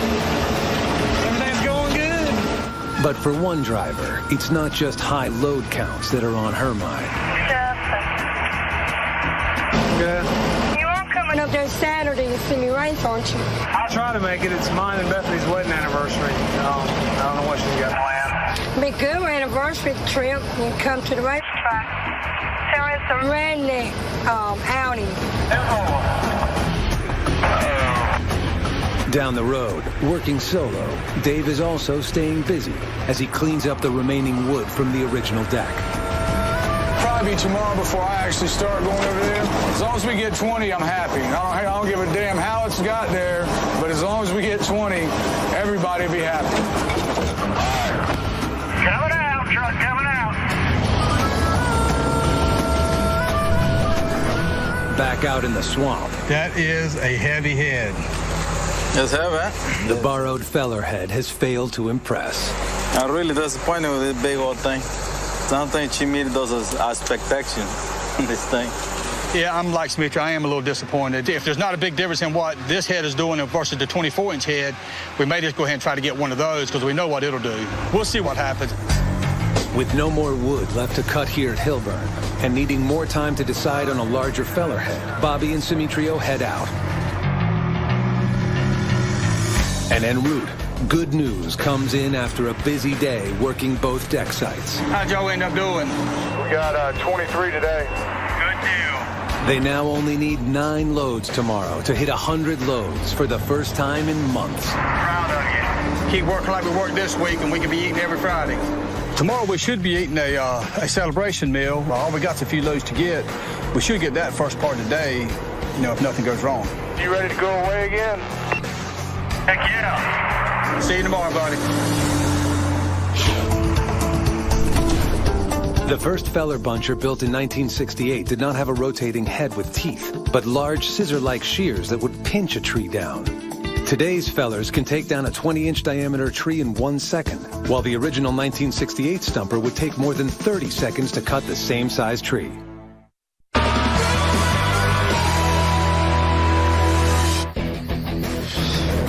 Good morning, Gary. Good morning. I got 5 yesterday and 5 day before. I need to get 5 again today. Well, let's see what we can do. Okay, buddy. The last day of the week has arrived, and with both Dave and Jose up and running at the new deck site, I'm not used to being on this side. I know. this crew is ready to go. All right, sweetheart. And with only 9 loads needed to hit 100, spirits are up. How was your little vacation? Good, good. I was sure trying. And although they just finished moving, this side of the tract is the last left to haul, so time is almost up. Even though we're going to be hauling here for a while, Smitro is done cutting this track, and I need to get him on another track and start cutting right away. And I got David and Ross are coming over. There's another piece of property about 10 miles away we're going to go look at. You ready to load up? Yeah, waiting on Ross. All right, boy. Penny holding up $1. With only a few weeks left to haul at Hillburn, this scout will help establish what the future holds. Ross, what we got to look forward to over here? Another good one. Good? That's good wood. Not enough acres. Not enough acres, but good wood. How many acres is it? 25, but real good wood. 25 acres isn't a whole lot, but after 2 months of trying to wrangle a 250-acre tract of timber, this 25 acres might be exactly what we need right now. Yeah, here's our wood, Bobby, right here behind the... Although small, the new tract is only 7 miles away and would be a quick move. But first, it has to pass inspection. We're going to see a snake today, y'all. Ooh. Just being able to walk on dry land is immediately a good sign. Bobby, here's your last high water mark. Yeah, it sure is. Look, you see right there? Just the tip sticking up. This is a good time to get in here then, apparently. Yeah. You can kind of tell what the normal water table is by the height of the cypress knees. And as you can see behind me, the water's really low right now. So if there's ever been a time to cut this track, will be right now, because it's like it's about 2 feet lower than it should be. With prime, dry summer conditions, the Floyd tract should be easy money. Shoot, this pure beach over here. Except for one thing. Yeah, we're going to cut that over there. A small river that is too deep to drive across stands between them and a huge portion of the tract, a tricky obstacle for any swamp logger. That's the biggest patch of wood on the whole block. It's got some obstacles on it. Right here beside me is a slough that runs up in the middle of the tract. Sandy bottom, it could hold us. They'll have to find a shallow portion to cross, or possibly even build a log bridge. But before they can move Simitrio to start working on a solution, they must wait for final permission from one of the landowners. Well, Ross, as soon as that guy lets you know, let us know. I will. And we'll get over here and try to get it done. Okay. There's 2 different landowners here, and one landowner owns a strip of wood right in the center of the tract. We're going to wait and see what he says before we go any further. Smitro, get my inner tube out the back of the truck. I'm gonna float on back to the job. Back at the Hillburn site, wood has been flying out. How close are we to it now? 6 loads. Man, we got to keep the boss man happy. Get him fattened back up. And with their goal close at hand and the delay in moving Simitrio, I'll give you a call this afternoon as soon as I hear something. All right, okay. Bobby takes the time to make a decision on the new feller head. Did you find enough caps, Smitro, to cap them? I done some measuring on the old red head that he had, the other 24-inch head. And the big head doesn't give us no advantage other than it cuts a little bit deeper. With the weight and the cost, I'd be better off to go ahead and buy one like we had before. So we're going to put our old head back on so I can make different arrangements. Deciding against the new head, they reattach the old 24-inch head so that when they do move, Simetrio will no longer be slowed down as he attacks the new wood. Saying that we be taking this one off and put the other one in. Hopefully. Next, Truck coming out. as the race to finish pushes on in the swamps, You be careful. I'm going to be careful. Joy speeds across a different kind of finish line. All right, baby, let's get it.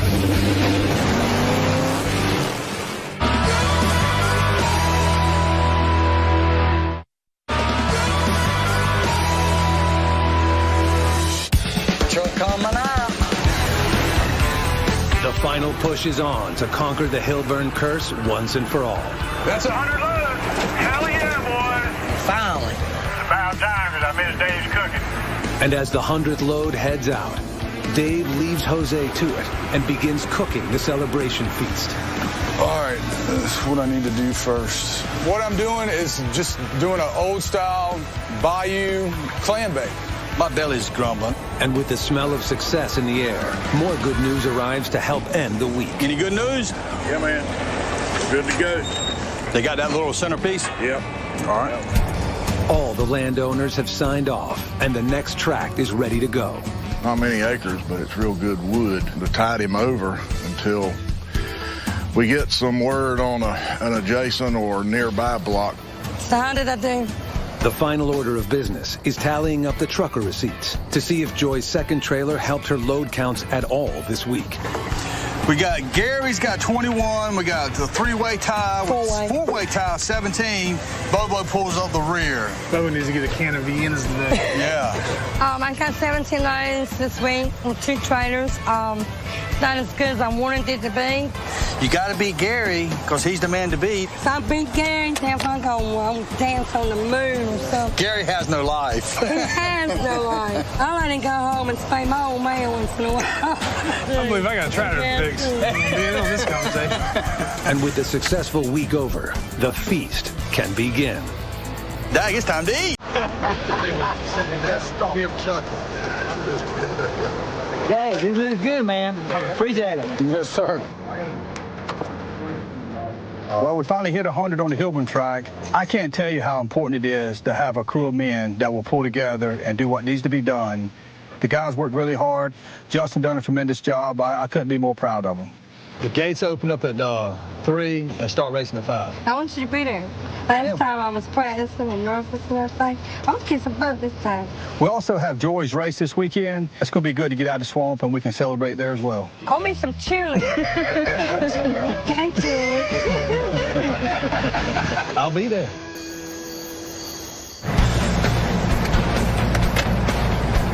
Oh, Gary sent me a text message. What'd he say? He's coming to watch me race today. Gary is? Yes, he is. Get out of here. Yep. Come on, Gary. Told me to pay his way in.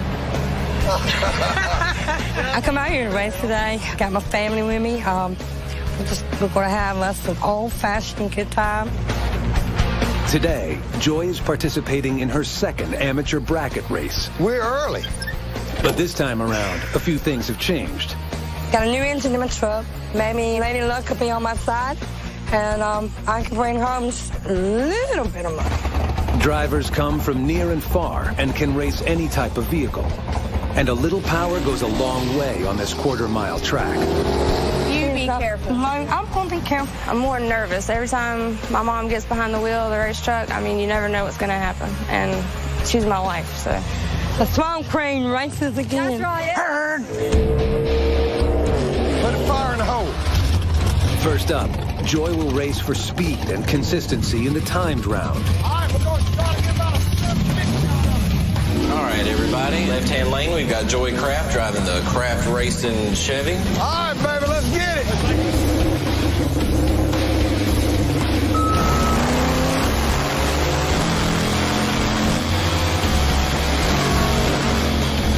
That'll work.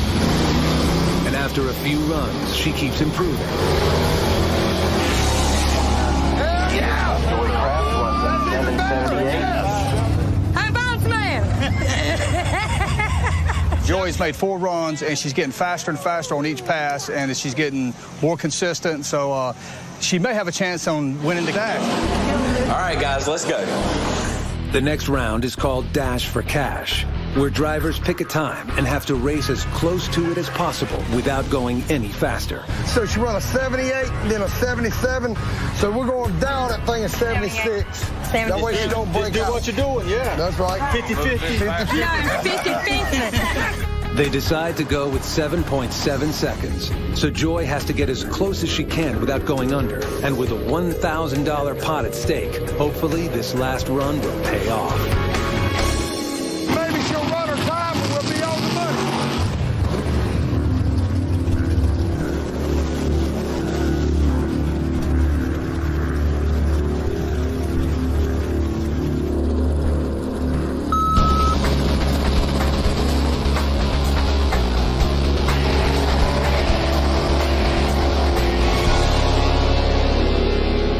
Unfortunately, Joy runs 1/100th of a second too fast. She broke out. She run faster than we said, but that's tough in racing. Hey, you got more than I do. Yeah. We didn't win no money. Once you know, I really don't care. I mean, I do care, but I don't, because anyway I look at it, I'm a winner. My family was here, my friends were here, my kids were here. I'm a lucky person.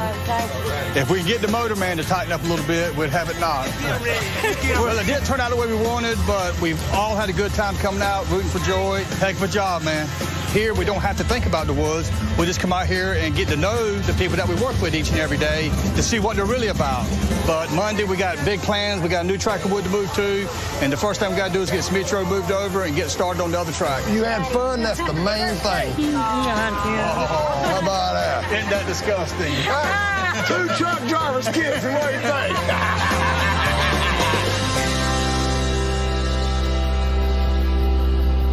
So you're curious about what we do in the swamp? Go to discovery.com/swamp loggers. See you there. On this episode of Swamp Loggers, Lord have mercy. Bobby Goodson and crew battle wood in the swamp.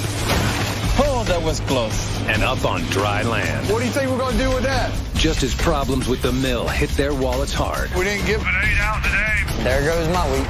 a personal loss touches the crew, and a health scare forces Bobby off the job site and into the hospital. Maybe this is my wake-up call.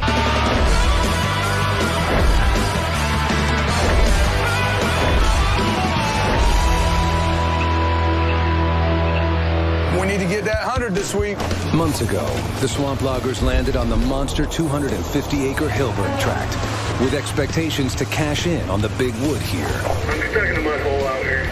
Instead, they encountered endless problems, and week after week, with only a few exceptions, Oh, my God. the crew failed to get the minimum 100 loads Bobby needs weekly to keep his profit margins healthy. Do or die. As they prepare to get their fellow operator, Simitrio, cutting on their next site, the much smaller 25-acre Floyd tract, Bobby Goodson and his crew still have at least another week and a half of hauling at Hilburn. Hilburn is the best wood we've worked with in a long time. It's been a struggle getting the wood out, but hopefully we can overcome it, wrap this track up, Finally. and move on to the next.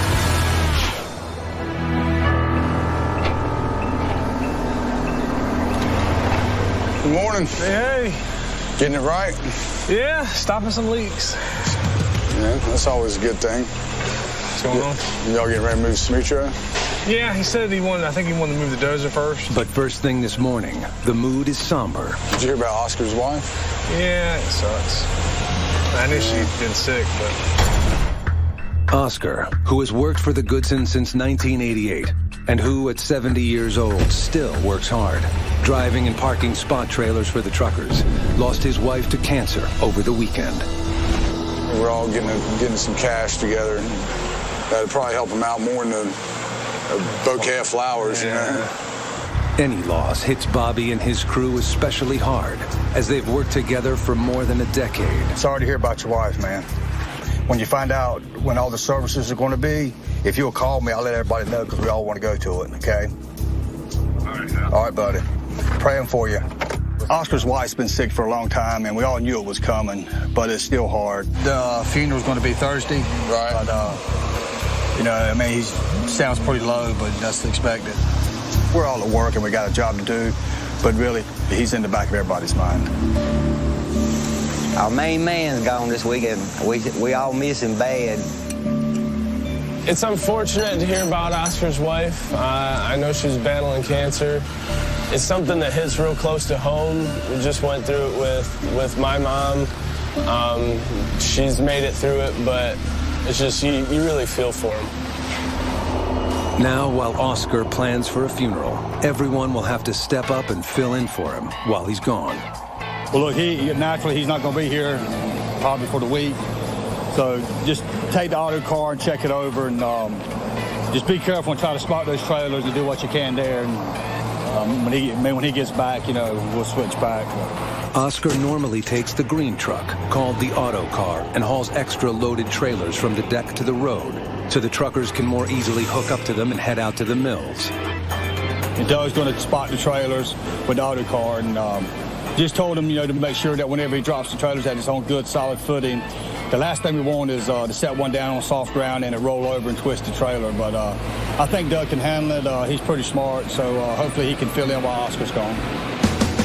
Despite the sadness in the air, these loggers still have a lot of work to do. We've got to get at least 100 loads this week while we're cleaning this track up, which it should be pretty easy. We've got a whole lot of wood on the ground to be picked up, and I've got to get Smitro over to the new Floyd track as soon as possible so he can start stumping. Oh, yes, let it begin. I need a chain to be. We got to go to Highway 11. As the Feller buncher heads over to be loaded for transport. Got a message from the mill coming in. Bobby gets an automated call from the mill, a daily update that notifies him of any mill restrictions in place. Wait. Well, they cut the hardwood off at 12 o'clock today. What'd you say? They just called from the mill. They've cut the hardwood off at 12 o'clock today. Till when? I don't know.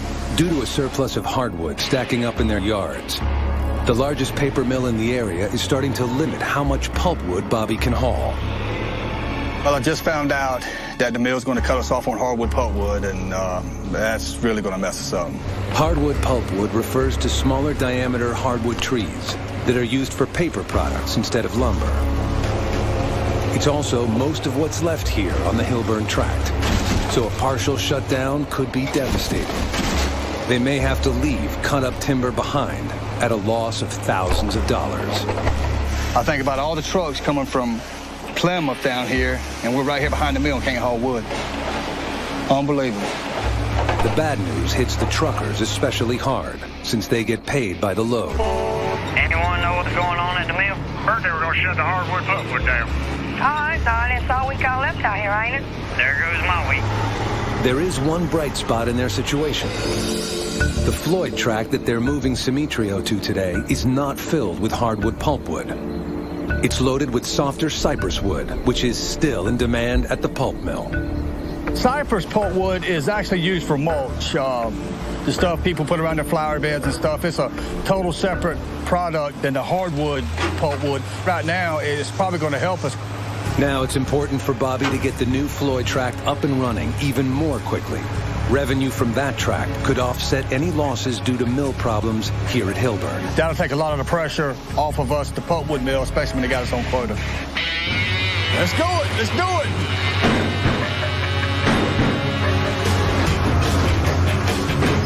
Now, Bob, where are we going to load this thing at over there? We're going to drive in there. Ready? Yeah. Fortunately, it's only a short 7-mile drive from Hillburn to the Floyd tract. But it will take days before Smitrio has enough trees down to build a shovel road that will allow the full crew to operate in the swampy terrain. Let's go over a few things before we get started. So I will come out somewhere then I can make my way back to this. The first order of business is to consult the map in order to figure out the perfect location for the deck. Plan on putting it like the deck right in there. Yeah. And then what the wood this way can, and this wood right here can go around and come up to the back like that. I'll just get all this here pushed off. Bobby begins clearing the way for a new deck as Smitrio plows forward into the dense swamp to start cutting. For the veteran feller operator, the Floyd tract is a welcome change after the long grind at Hillburn. When you stay in the same tract of wood for so long, about a mile, 2 miles, you get it boring. Like, it's no chain, there's no action, there's no excitement, you know. And this is what keeps me going when I find a challenge to do it. Oh, that was close. Excitement is good. They keep it going. The faster he can cut, the quicker this team can haul the cypress pulpwood during the mill's hardwood restrictions. Meanwhile, back on the Hillburn tract. The noon cutoff for pulpwood is in effect. So now the loaders are sorting for larger diameter logs, which the truckers must haul to lumber mills farther away, slowing down their turnaround times and lowering their load counts. Hello? At the end of the day, Dave gets a call from Bobby with yet another update from the mill. I just got the call recording from the mill, and they're buying hardwood tomorrow till 4 o'clock. Tomorrow will be yet another day when the pulp mill will be cutting off hardwood deliveries from Hillburn early. How many y'all end up loading? Oh, we didn't give it 8 out today, but... To rub salt in the wound, today alone, Hillburn was 12 loads short of the average 20 loads Bobby needs daily, costing him over $7,000. Dave and them got 8 loads. It's not good, but, I mean, they keep messing us around on the pulpwood. It's hard enough to keep everything running on this job, and, you know, you start worrying about the mill, what's happening over there, what they're doing. It gets you down, man. Okay. All right, man. See you, Dave. All right. Bobby's crew will have to stay at the top of their game to have any hope of hitting 100 loads this week and keeping the company profits on track. Coming up next. Where's everybody at? There's even more trouble at the mill. How long are we going to wait here? All day? I've already been waiting an hour. And later, What do you think we're going to do with that? the loaders take on a swamp monster. I can't believe how heavy this wood is.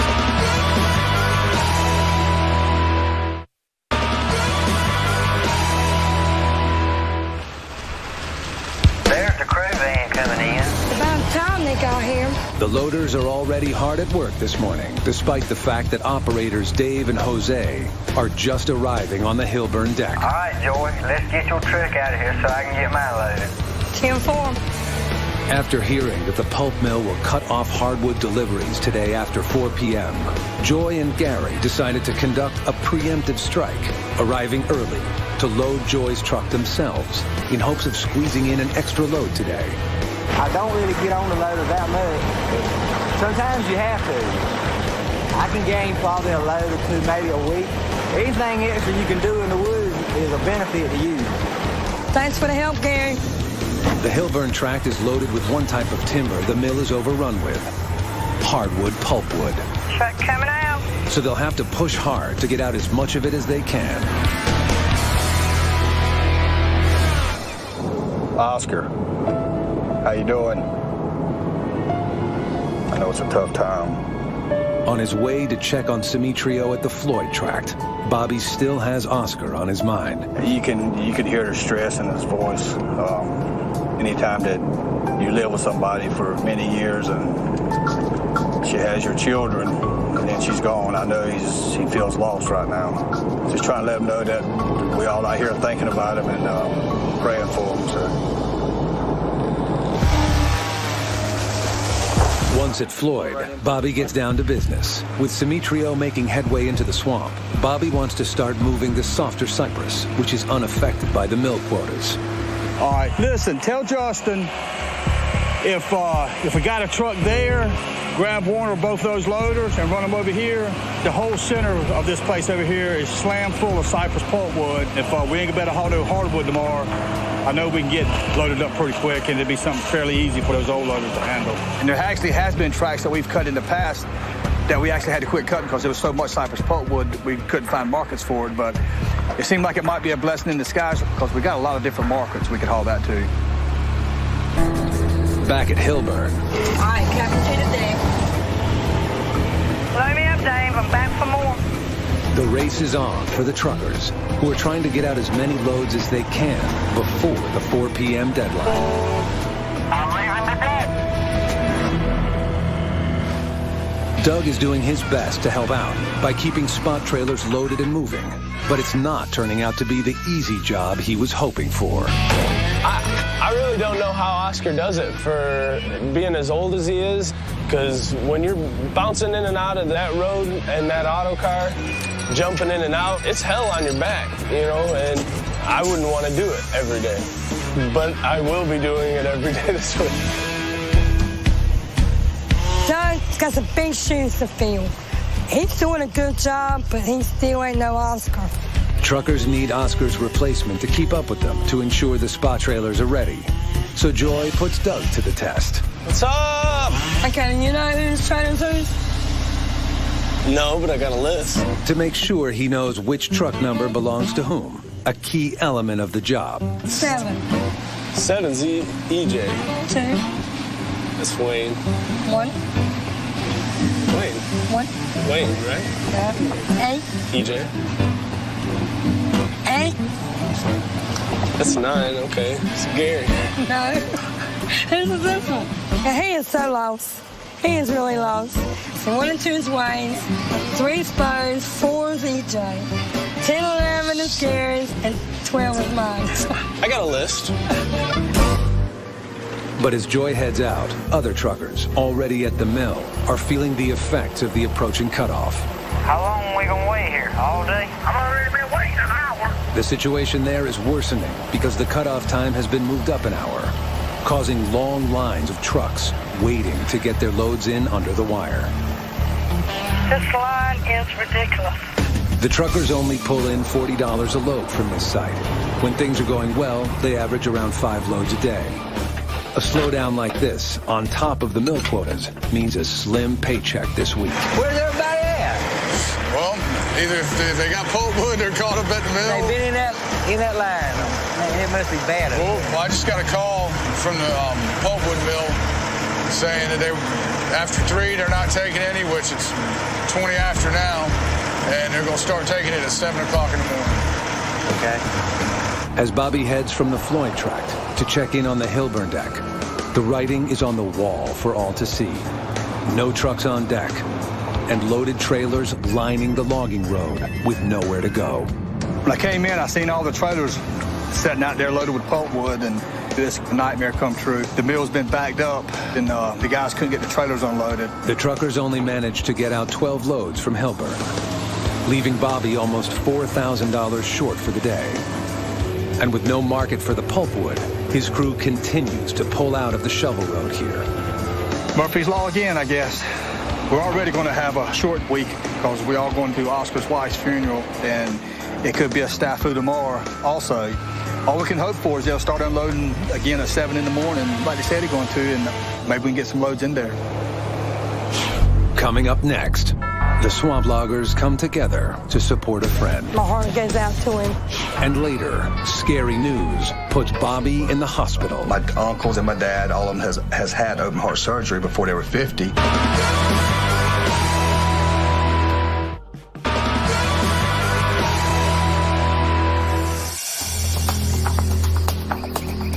Four days into their work week, Goodson's All-Terrain Logging is planning to close up shop early today to attend the funeral of Oscar's wife.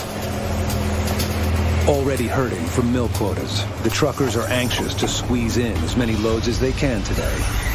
Hurry back. You know we're only here half a day today.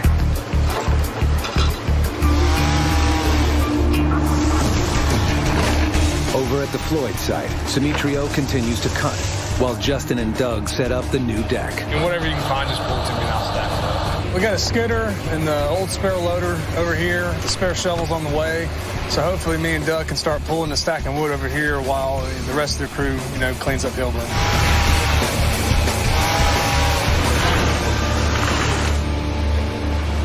With this week's load count projected to be below 80, Bobby arrives at Hilburn, hoping to dedicate the remainder of his morning toward bringing in some extra cash. We've been finding a lot of old Pecky cypress on this tract. It's probably left here over 100 years ago. But it turns out that nowadays you can make a lot of money on that kind of wood. Hey, how y'all doing? John Fisher. In recent weeks, Bobby's already sold some of the Pecky cypress to specialty mill owner John Fisher. Yeah, these are nice. Who uses the damaged and swamp-aged wood to make one-of-a-kind products like wood flooring and paneling. 100 years ago, if there was any imperfection in the material at all, they'd just leave it. And now you can't get it anymore, and it goes into $1 million houses. Hey, Bob. John. How you doing? Good. How you doing? The guys have pulled out quite a bit more of this stuff in the last couple of days. I'm hoping John's still in the market for more. I think Antonio is pulling the log in right now. But before they make it over to the stacked cypress, Antonio arrives with a final log, the largest piece they've seen so far. That is the whole tree. That is a big tree. That's a big tree, yeah. Even though this tract is known for its big wood, this log is larger than anything they've ever seen. And it was brought down the hard way. How about that going? That looked like it was filled with an axe. The wood is absolutely gorgeous. It has almost 30 growth rings to the inch, which is unheard of as far as grain density. New trees like we're growing today may have 5 or 6 rings to the inch. And this probably came from a tree that could have been as old as 1,000 years of age. And they don't grow it anymore. So this is an extremely high quality wood, and of course, again, it's no longer available from a commercial standpoint. It's so rare that when you come upon something like this, you got to find the resources to go ahead and acquire it, because you're not going to find this, every day. No, you won't. Or even every year. We're real excited about it. What we're going to do now is negotiate with the Corbetts to purchase this material, and we'll make arrangements to ship it to our mill in Whiteville. I'm really excited that you called me. And sounds like John is definitely going to buy these logs, and with the mills on quota right now, the timing is perfect. Pecky cypress usually brings twice as much as regular logs, and we like that. Good job, guys. We're at 68 loads. We should at least hit 75 tomorrow. The morning push was successful. But by noon, the Hillburn deck is quiet, matching the mood of its crew as they head out to pay their respects to their co-worker and dear friend.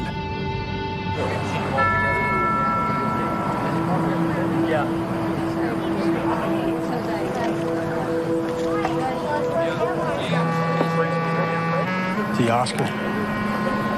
Yeah, Oscar's a good man, and obviously his wife's a good person to put up with him for as many years as she had. But we just come out to show our respects and to let Oscar know that we're thinking about him and he's in our prayers. Is Oscar doing all right? Yeah, last time I seen him. Is he in there? No, his family ain't got here yet. Oscar's been with us forever. He's worked with my granddad, so he's been here ever since I can remember. So he's just he's part of the family. So when somebody's hurting, we'll all try to help them out. No, his family ain't got here yet. My heart goes out to him. He's got family and he's got friends that think a lot of him, and he knows that we are going to be here for him if he needs us. And that's what it's all about. We may fight, we'll have problems with one another, but at the end of the day, we're all a family. We care about each other, and we'll always be there for each other.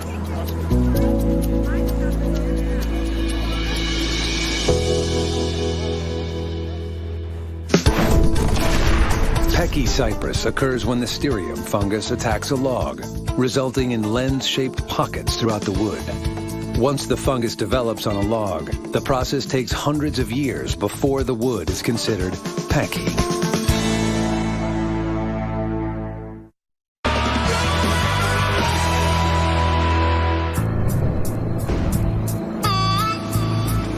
Four days after attending the funeral for Oscar's wife, the swamp logging crew is happy to see him back on the deck as a new week starts. Welcome back, old timer. Doing all right? Pretty good. Oscar's back today. Seems to be in pretty good spirits considering. How you doing, hero? Good morning. You glad to be back? Yeah, glad. Good to be back to work, and I'm glad I'm back. It was kind of rough, though. We sure did miss you. We ain't had nobody to put up with Garrett. I didn't miss you. I miss everybody. That's rough. I miss everybody but you.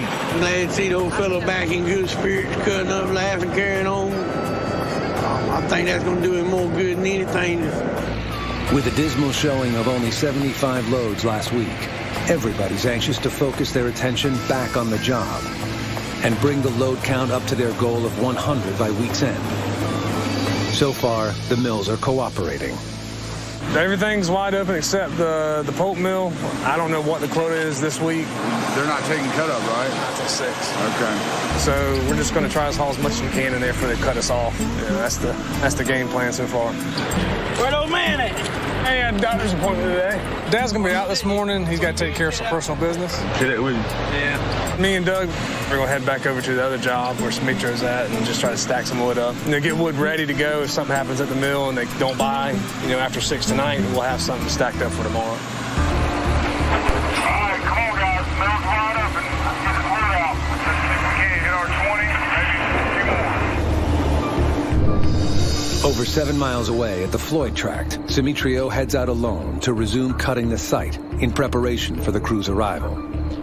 It's a little more difficult over here than what I was expecting. The lane is not flat. It's a lot of small little hills and holes, deep holes, that make it difficult to moving around. Despite the uneven terrain here, Simitrio is soon running full tilt, with Justin and Doug skidding and stacking cypress on the new deck. Bobby was expected to join them by mid-afternoon at the latest. But instead, Justin receives an unsettling call about his dad. Dad, he started off going to the doctor for his back, and he told the doctor his chest and the middle of his back was hurting. Our family has a history of pretty bad heart problems. The doctors think it's serious enough to check him in the hospital. I hope everything's all right. As Justin heads out, concern spreads quickly among the close-knit crew, most of whom are still working over at the Hillburn deck. Do you know anything about Bobby being in the hospital? I think they put him in the hospital, run a test on him. Well, I think they're trying to make sure everything's all right. I think that high blood pressure runs in the family. I just got back to the woods and I just informed that Bobby had went to the doctor with chest pains this morning, and they say they admitted him in the hospital. Nobody can tell me really what's going on yet. I just heard now they put Bobby in the hospital. Yeah, he went and had some tests run this morning, EKG, and they're checking out something. I mean, they don't know, they're not saying it's anything, but they want to run some tests, and we'll know something probably later tonight or tomorrow. That's my boss man. I've been with Bobby about 6 years. He's a good guy as far as I'm concerned. I wish sure anything that happened to him. Kind of scared me a little when Wayne just told me. Kind of scared me for a minute. Yeah, well, you go in for a test and they're like, oh, we need to check you in. That. If anything is serious, everybody let me know. Oh, I damn sure will. All right, man. All right, man.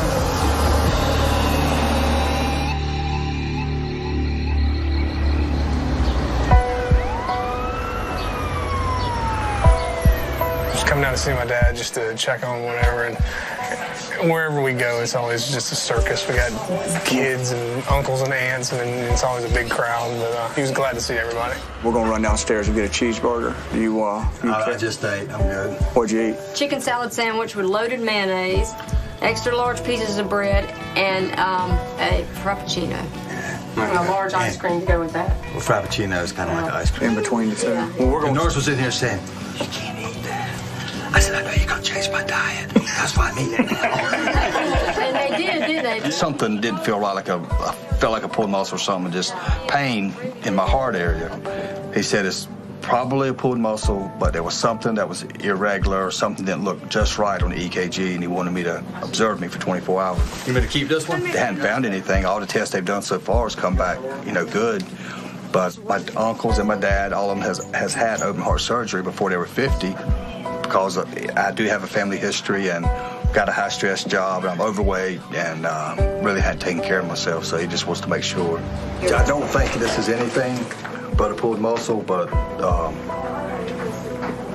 whether it is or isn't, that's all I think it is. I'm probably going to take a few days off and just gather my thoughts and try to get the stress level back down. But get your wheels straight. Oh, it's already straight. I'm worth more dead than alive. I don't think it was a heart attack, but if a heart attack's any worse than that, I don't want one. So it's something that I got to look out for and start eating right and try to lose about 70 pounds, get back where I should be. So hopefully there's nothing wrong, but maybe this is my wake-up call to straighten up because I'm not as young as I used to be. How'd y'all do today? 22. Really? Yeah, just keep doing what you're doing. You know what to do. You're a little better suited for logging, I think, than I was. I got a high stress level when I'm out there. You kind of take it easy. And you seem to. Now, I don't know what you do when I'm not there, but take the bull by the horns and run with it for a little bit. Because you're going to be doing it one day anyway. Do what I always do. Yeah. Coming up next. Oh, no, that's not what they're going to unload us with, is it? The giant cypress puts the truckers to the test. Whoa! Lord have mercy. While in the swamp, You heard anything from Bobby this morning? the test results on Bobby's heart come back.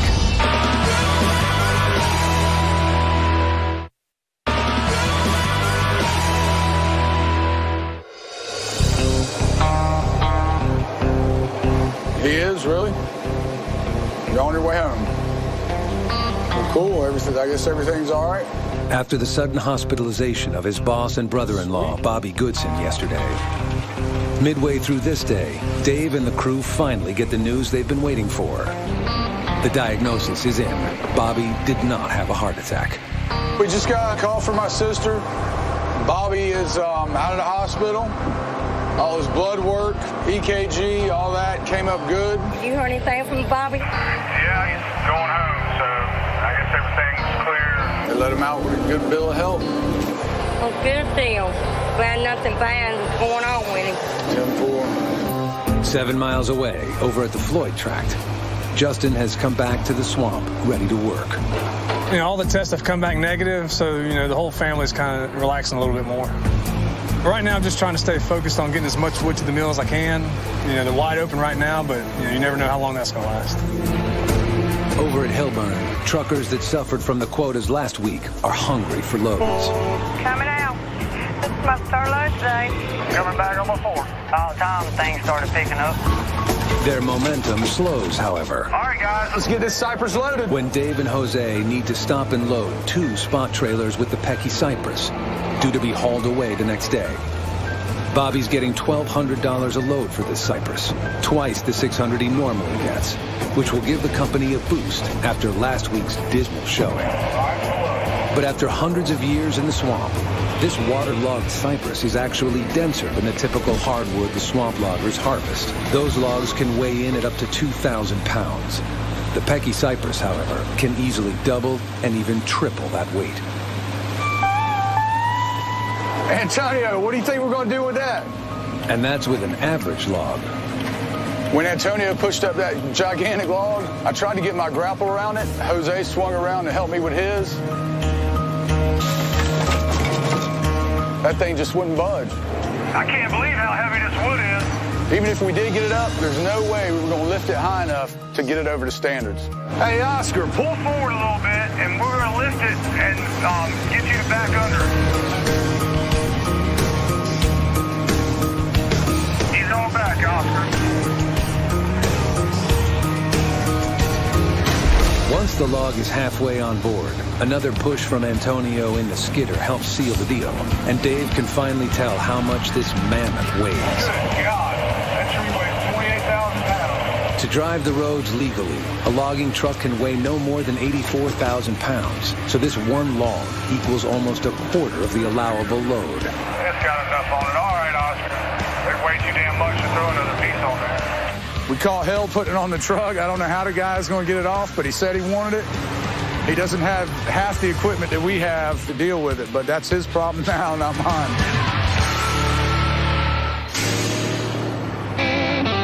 The next morning, Gary arrives to drive the massive Pecky cypress logs to the mill.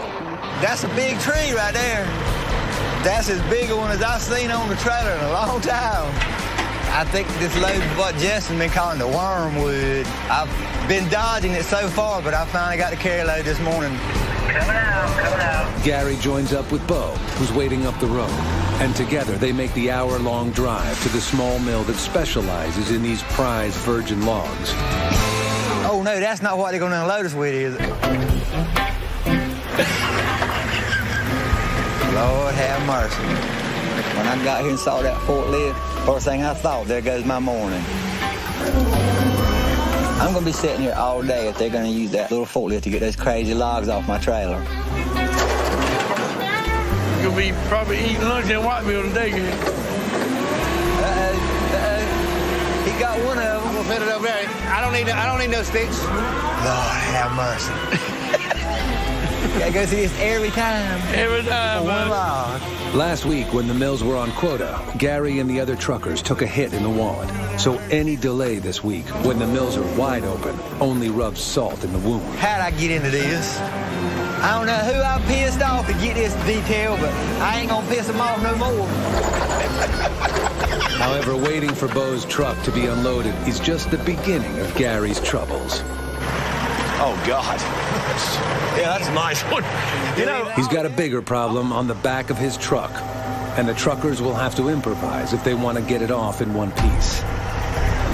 they say it weighs 28,000 pounds, so it appears that we're going to have a big challenge. Yeah, extra large challenge. That's good. The smaller trees are removed first so that the team can attack the monster log. Lord have mercy. They decide to chain the tree to Bo's truck. Think it'll tear it off if he puts it around here?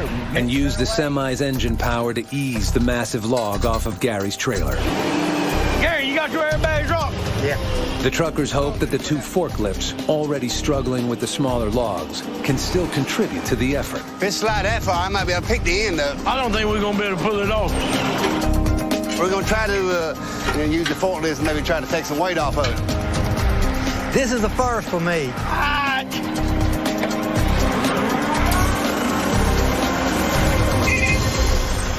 Ready?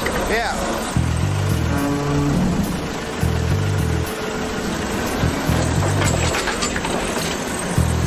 You've moved it like 4 foot already.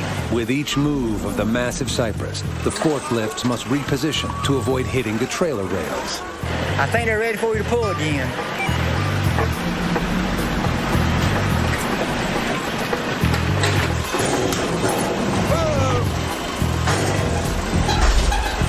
Tell them to move up. They need to pull up. They got one in on the ground, so they wanted me to drive forward to see if it would come off the back. I was willing to try anything to get it off my trailer. A little bit at a time. Come on, baby. After Gary's trailer safely clears the log, the truck drivers finally breathe a sigh of relief. Back up. And he gonna try to pull out money, but don't. Well, our plan worked. I didn't think it was going to, but it worked. All right, what you want to do, baby? Sit down with it, buddy. Oh, man. This log is so big that it gets Bobby over $1,000, almost twice what he can get for an entire truckload of pulpwood. I'm happy we got it off. Me too. Good old truck driver ingenuity. We got it done. But for the truckers, there's no time to celebrate. I could have delivered 3 loads the time this took me to get rid of this one load. Whoever I pissed off, I'll try not to piss them off anymore. Although the Pecky Cypress tied up 2 trucks for most of the morning, the truckers working Hilburn pushed hard to make up the time and got their load count up. Even the skeleton crew headed by Justin at the Floyd tract finally has enough wood stacked to get their first load off to the mill. With the mood already brightening in the swamp, there's more good news when Justin checks in at Hilburn at day's end. The crew is on track for their 100-load week. Good afternoon. Hey, man. How'd y'all do that?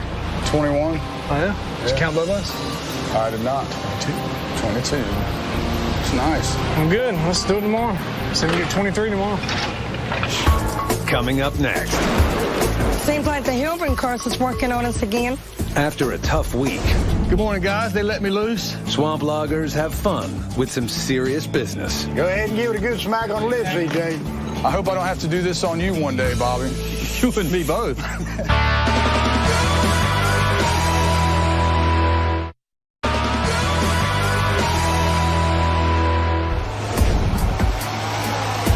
Bobby Goodson's still nursing a pulled muscle at home, but the rest of his crew is attacking this swamp with a vengeance.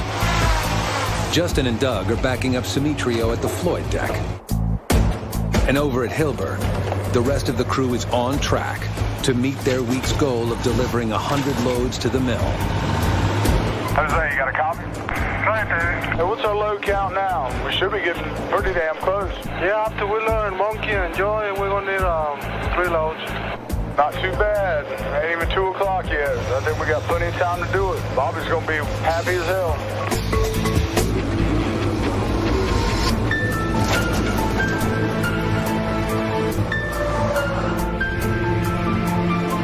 But true to fashion, the swamp throws them yet another curve.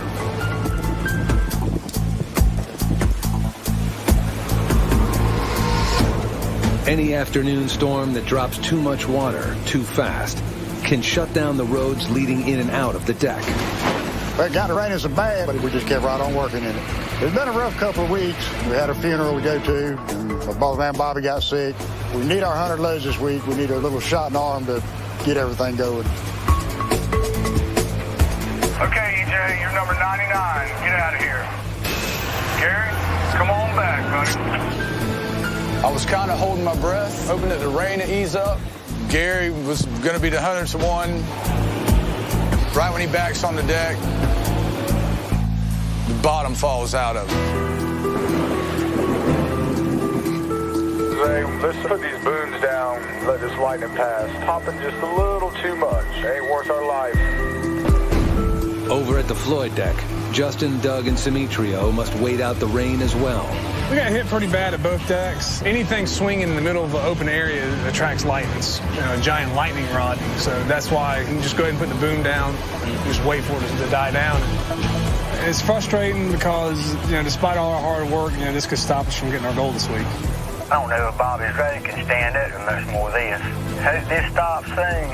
Well, I don't know if I'm going to get out of here. Seems like the Hilburn course is working on us again. It's about the hardest rain I've seen all summer. I didn't think they were going to get any more trucks out. But, out here in the swamp, the weather's very unpredictable.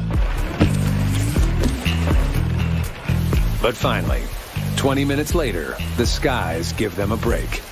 Well, I think it's slowing down. All right, Jose, let's get Gary loaded and get him out of here. We didn't waste any time getting Gary loaded. 30 minutes later, the crew has good news for their absent boss. I want to congratulate you. You just got the 100th load. Damn cool.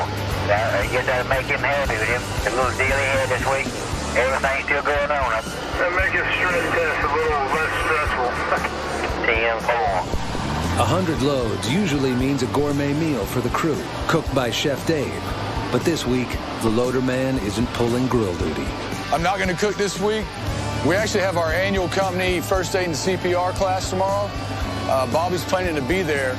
Justin told me this morning that Bobby said if we get 100 loads this week, that we'll celebrate it there with a pig picking. All right, let's wrap this up. I'll see you guys in the morning.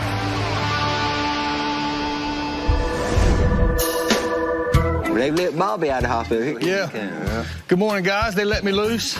Gary, good morning. Good morning, Bob. Hey, Oscar, how you doing? All right. It was a little scary there, but now I'm feeling pretty good, and I've had a few days of rest, and I'm ready to get back to work. I know I've got to do something about my stress, and, thank the Lord it wasn't my heart this time, but I know I've got to change the way I'm living. Ironically, Bobby and his brother Mike's logging crews are meeting today for their annual first aid and fire safety refresher course. Just pass it back, take one, whomever. Oh, yeah, I'm going to give you some material now. When you think about it, the timing couldn't have been better. This kind of week reminds us of why this stuff's important, especially, given that we're so far out in the woods away from the hospital and any other help. Just walk and tap and shout. Are you okay? Are you okay? Hello. If he says, get your hands off me, don't you touch me no more. Leave him alone. He's okay. Yeah, he cool. Now watch her do it first. I hope I don't have to do this on you one day, Bobby. Hey, you and me both. There's a few there. This was their first time here today, and we were kind of picking on them. Go ahead and give it a good smack on the lips, EJ. Everybody was having a good laugh when I was doing my CPR on the dummy. They would pick on me about kissing the dummy. I got to get a picture of this. Monkey was just going off, taking pictures, having a field day with it. You better watch it, Monkey. You're going to find a snake in your truck come Monday. I believe in having a class, but actually having to perform it, I think they might die. Because if one of them kissed me, I'm going to wake up and kill them. And that's going to be the end of it, especially if it's Monkey. His false teeth try to fall out tonight. That's the end of that. Pleasure. It was, man. Good job, man. All right, time to eat. Is everybody here? Let's pray, y'all. Lori, thank you, dear God, for all that you do for us. I pray, dear Lord, that you watch over us, keep us safe.